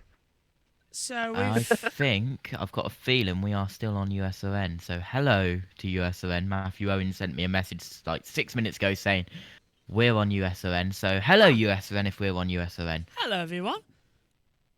And good news. Is it another Dacia? Sandero. No, Yeah. I'm joking. We both knew it! Matthew Owens has said there's no plans to do ARCA. I love how we both knew exactly where we were going with that one. We spent too much time working together. So, yeah. Matthew Owens, we will talk to you about ARCA. Sounds like it's a Hitman. Oh, do you know, brilliant thing I watched the other day. I know it came on Netflix a couple of years ago, but New York City versus the Mafia, or the Netflix true crime documentary. Oh, awesome! Awesome video with the FBI tapes. Matthew Owens will see you now. For some reason, as soon as she said that, all I could think about was The Graduate, Mrs. Robinson. That's the song. We'd like to know a little bit about you for our file. Yes, we are indeed still on USON 2, so hello everyone on USON 2. I have just checked. And if you listen to us, that means on US... Is it on YouTube? Check the chat. USON is on Mixler. Hello, everybody listening. Okay. That means... You know that platform existed still. I'm just trying to think on USON, that means that you've got, I would assume, basketball or ice hockey. So... It's one of the two. So has Owens disappeared to that then? No, he didn't cover that. Ah, so where has Owens disappeared to? Probably taking a break after stage one. It's NHL Four Nations, United States versus Finland. Is that hockey league? Yeah. Is that, Finland. Is that ice hockey or just hockey? As in normal hockey? Ice hockey. Ice hockey, yeah. The one that has tons of fights. I used to have a partner who did hockey. Like, she did proper hockey. She had field hockey? Yeah, she had the most bizarre injury on her leg. Literally the most bizarre injury because she had one of the pucks fly right into her, and she's got a massive chunk out of her leg on her upper thigh. She's got a massive chunk. See? Yeah. See? Ryan Priest's accident from a couple of years ago. It is literally identical. So if that grass was there, it would have barrel rolled. The angle that Priest and Bowman went in at was completely identical. You cannot tell me that would have not been a repeat if the grass was there. Well, they say the grass is green on the other side. Alex Bowman definitely is thinking that black Right, tarmac I am is better. going to search Daytona grass in Twitter and see what is being said. On X, JT. X. I don't care. 10 to go. Refuse to call it X. You have to respect our Lord and Master Elon Musk. Not mine. Not mine either. Jerry has said it's sad to see Daytona remove the grass on the backstretch and destroy the track. Jerry? Jerry. That Who's is Jerry? what the thoughts are on Twitter. Spot by the chaps. Also, this single-handedly, I think, has saved BJ McLeod's race. Does anybody know why we called in the Second World War we called the Germans the Jerrys? Did anyone figure that out? I'm a historian. JB, I am pausing you there. It's not Tommy. just me who picked up on the grass. Jeff Gluck has just said, nice observation by FS1 to show how the lack of grass saved Bowman from a worse crash there. All I'm going to say is, if you want analysis that's better than Fox, you come to JB Motorsports. We've actually got the same stuff here, and we always put on Because we covered fire that Fox Okay, forgot. Brad, you're done. Is he gone? Yeah. Has he gone back His out? suspension's broken. He's done. Yeah, he's done. Larson heading back out there. Buscher leads at 9 to go, though, despite his aggressive fighting techniques. Kind of expected that to be him for him, though, really. 6 career wins. It's his 11th year in the Cup Series.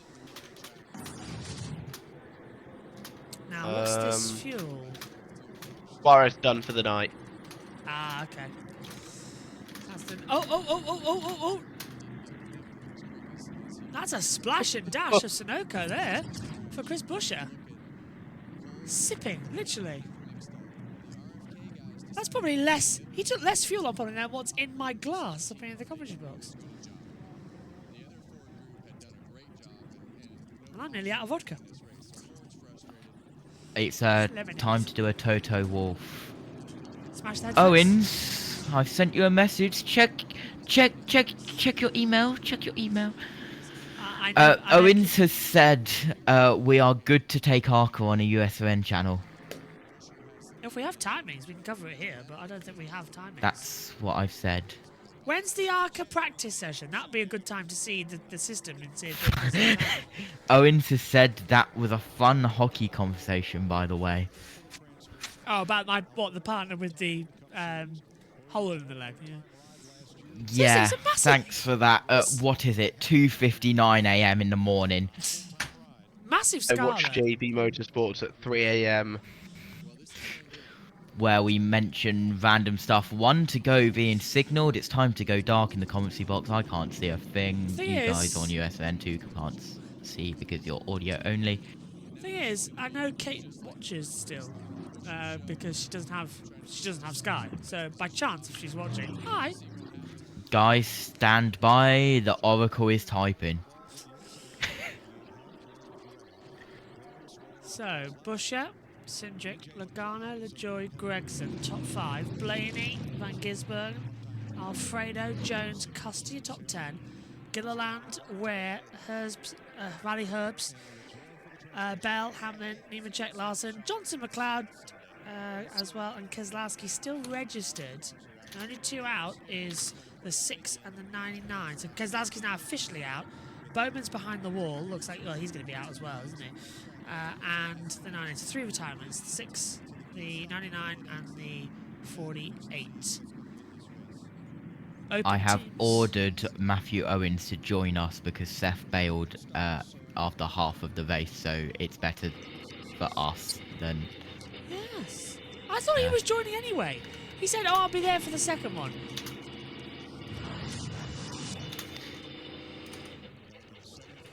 So, here we go then. Well, Jules are usually one of the rare times me and him get to commentate together.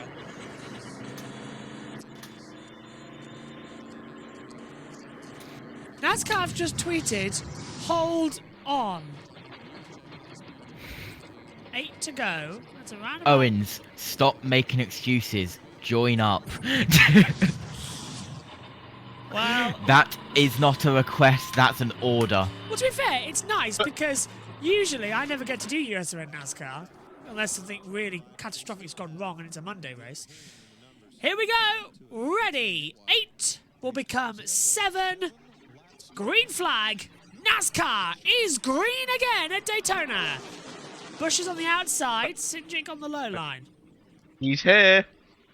Matthew Owens has turned up just as we head back to green flag running.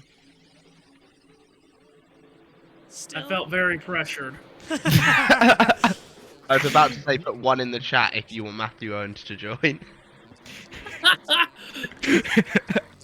Also, my hair looks awful. My hair looks absolutely awful, but who cares? We're racing with 7 to go. Go, Josh! Well, this is going to get interesting because you've got Logano on the outside line, still desperate to try and find something, and I think he might just have it, JT, because he's got that extra push line. Yeah, possibly. Coming round turn 4, about to start. 6 to go now in the final duel. Duel 2, it's Cindric in front. Logano just got the edge of on the 17 of Busher, but they're still side by side. A couple falling off the draft right at the back as well. Better late than never, Matthew. Nice to have you on again. What did you make of race 1? Race 1 was madness, and I think we're going to get madness here towards the end of this one because Anthony Alfredo is going to have to get desperate here very shortly, unless, well, they just moved LaJoie back on timing and scoring. That's not right. He's 5th. So yeah, Alfredo's going to have to get extremely desperate here because he's got to pass LaJoie, and what? He's about 7 cars back of him. Who was that who went straight from the low line straight to the high line right at the back? I couldn't work out who it was, but they went from lane 1 straight from lane 3 and very nearly went into the wall. Then they're doing it again. Can't tell who it is from that angle. On Bubba Logano. Oh, what a great camera shot. Wow, Fox. Look, I'm still annoyed with Mr. Fire. That's literally, it's like, oh, look at Logano. Well, that's what we need to see. He's pushing Cindric to the lead. So Bush has dropped back, and here comes Gregson on the lower line as well. Low line seems to be faster as the cooler track picks up. We saw that yesterday in qualifying, though. Yeah, that fire there. Fox didn't pick it up, Matthew Owens. You are welcome for JB Motorsports. But their fire extinguishers were questionable. They used 5 bottles of water, like 500ml bottles of water on it. There was not a fire extinguisher in sight. I don't know what was happening.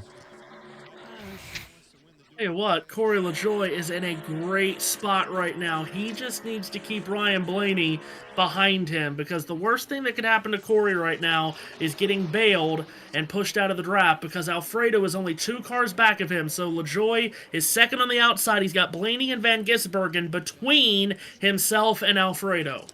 Jack, this is getting very much closer to being a big one because they're all starting to push now a bit further, and we're seeing a few of them, the rear stepping out ever so slightly. They're jumping around. They're not looking at each other anymore. People are going to start taking more risks. I get this is only a qualifying race. I think mainly it's going to be the open cars who are going to be taking more risks. Realistically, the open cars, they technically have less to lose to an extent. And obviously Beard Motorsports will want to get in too. Because I remember the last time they failed to qualify for a race, they didn't get the rest of the season done. Logano pushing, Cindric helping out teams, but Corey LaJoie's really pushing now, Matthew, isn't he? He was almost stepping out. He's desperate, as there we see, well, is that Cody Ware with Riley Hurstman as well, just battling out? Yes, it is, further back, 3 wide.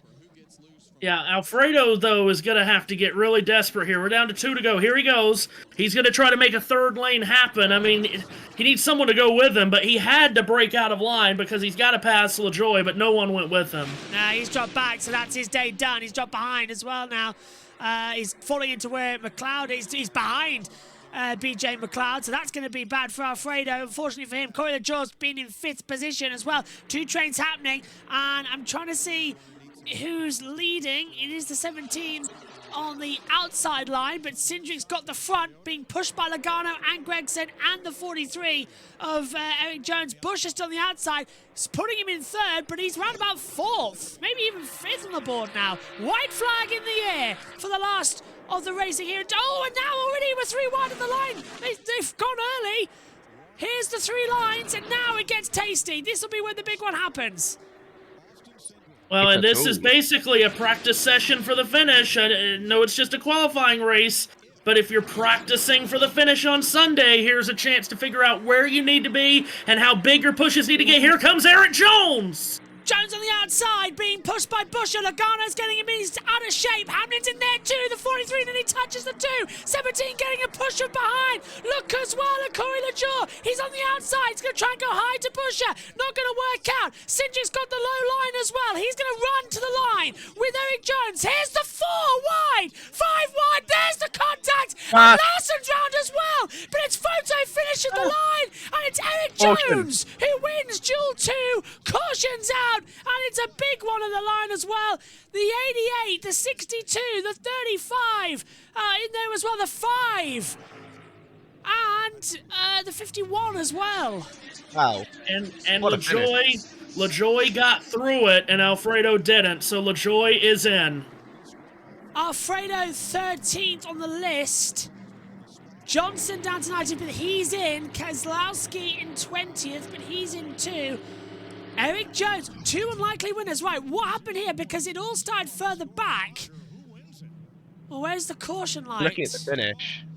Yeah, they're going to be freeze-framing this on the line, but the caution came out, so it depends on when the yellow flew. I thought Jones got it at the time. Oh, it's 4 thousandths of a second to the line.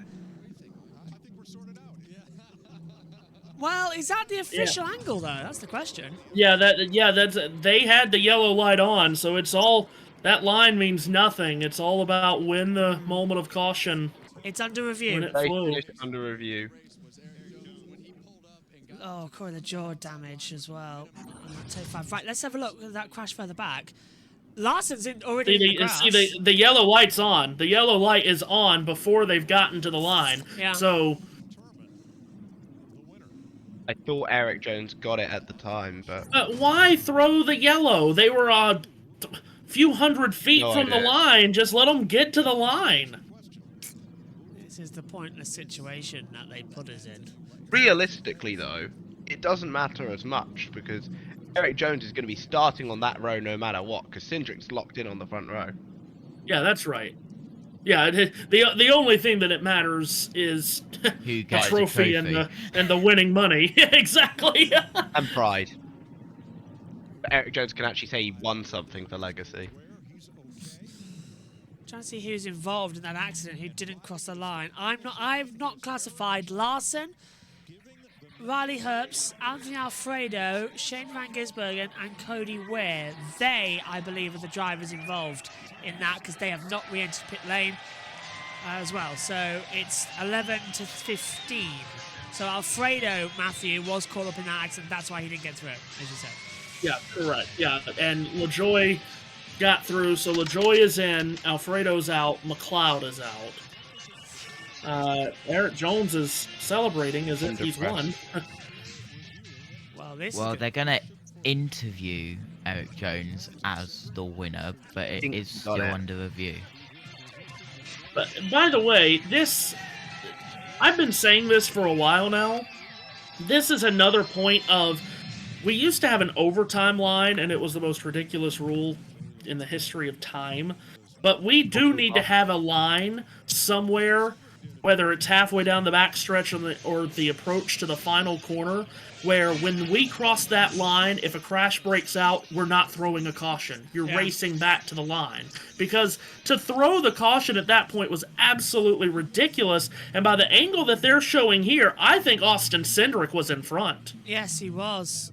That's when Yes, the caution... Cindric gets it. So, yeah, but that's the wrong angle. It's all about angles. You get it all the time. They need the telemetry data, but they're not going to get that. This is going to be really tricky.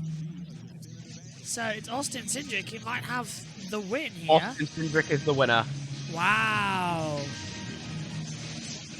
So they've Way to go, confirmed it. NASCAR, ruining an amazing finish. Yeah. That is disappointment for Eric Jones, who's on the front stretch waiting.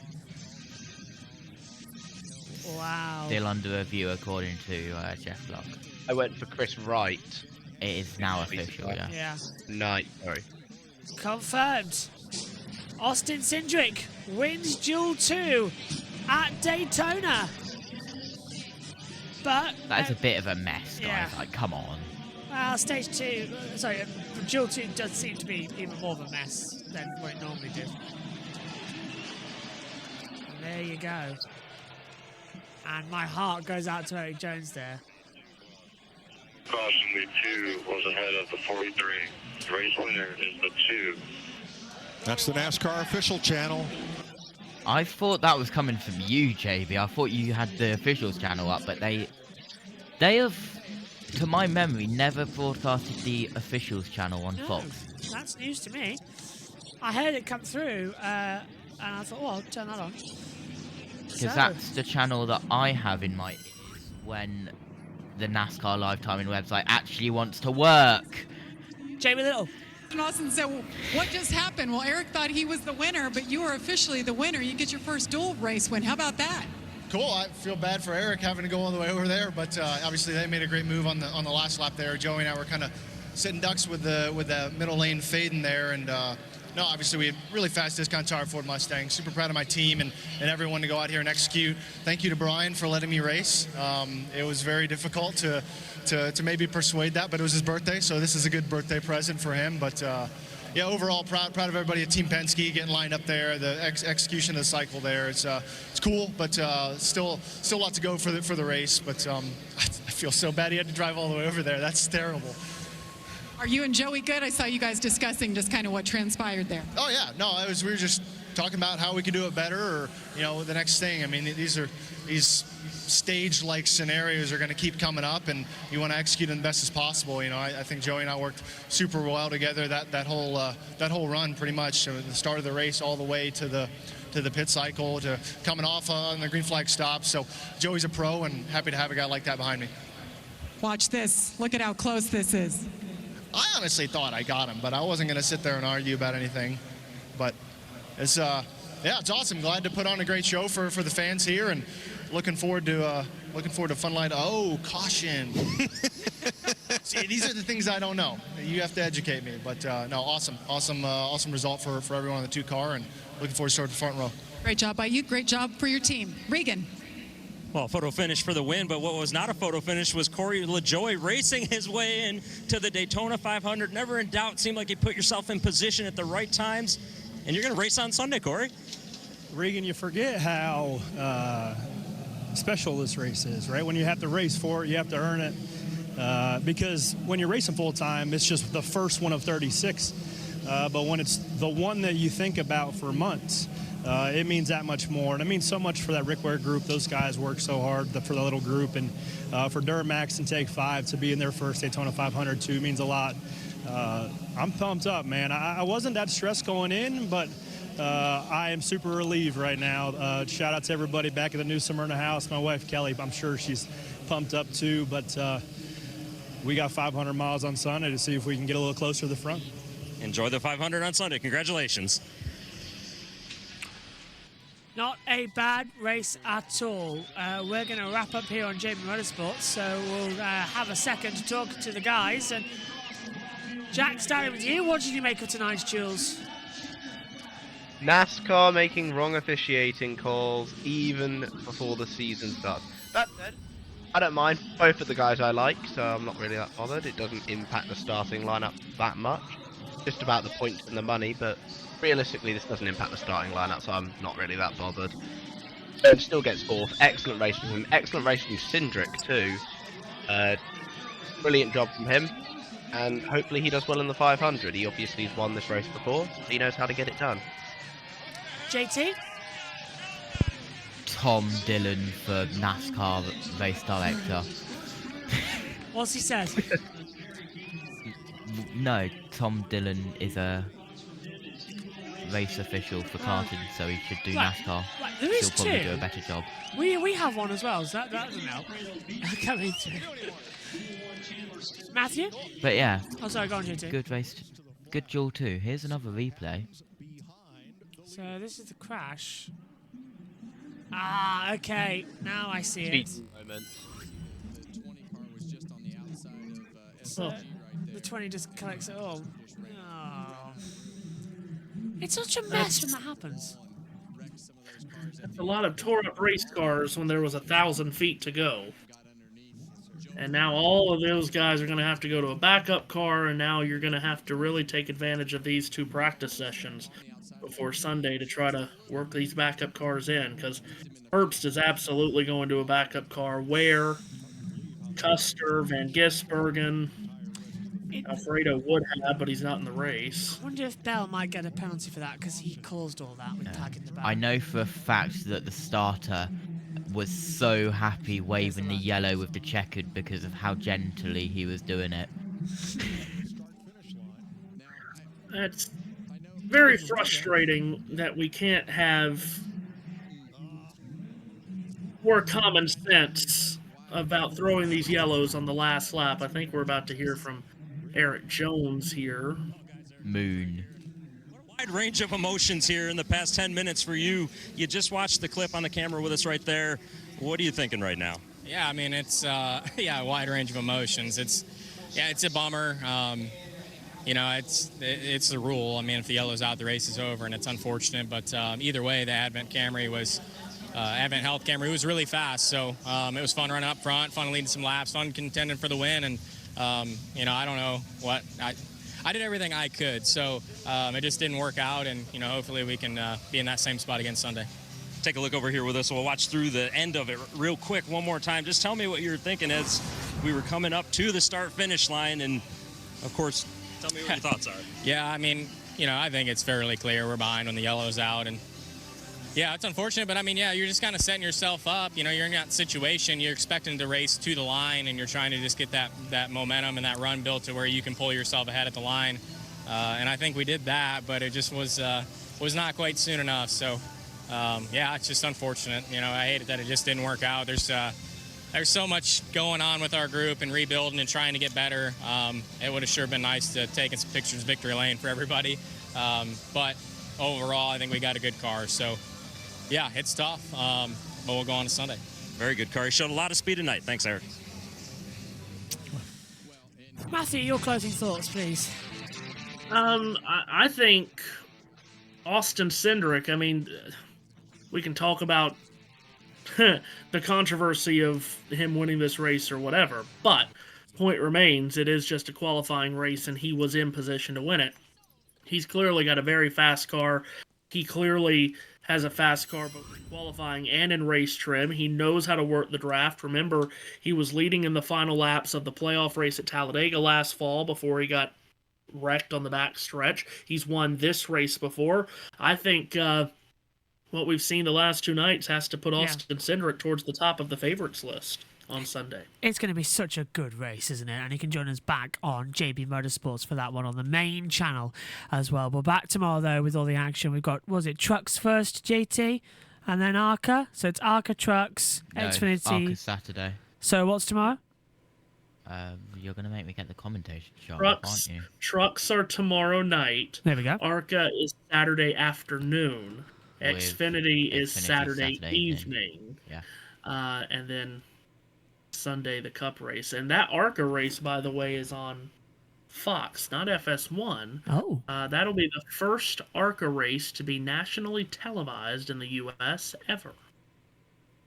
If we can find timings, we'll definitely broadcast it because it's Daytona, and I know JT and Jack, you're both covering that. I will be around. We'll figure out who's calling the truck race. It'll probably be JT and Jack again. Yeah, cool that. There you go. And Matthew and JT the truck have race as well. My goodness. Yeah, it's Daytona, and then you've got Matthew, you've got Xfinity with JT. I'll be in pit lane for that one. I'll just be shoving things around. Yeah, I should be good for everything. And then I'll be back and we'll separate on USRN with Matthew covering the 500 and we'll cover it here as well on JB Motorsports. So on JB Motorsports, thank you very much for joining us. We're going to sign off. We'll let Matthew deal with USRN and we'll see you tomorrow for all the start of the racing action as well as practice 2 for the Daytona 500. Take care. Bye-bye.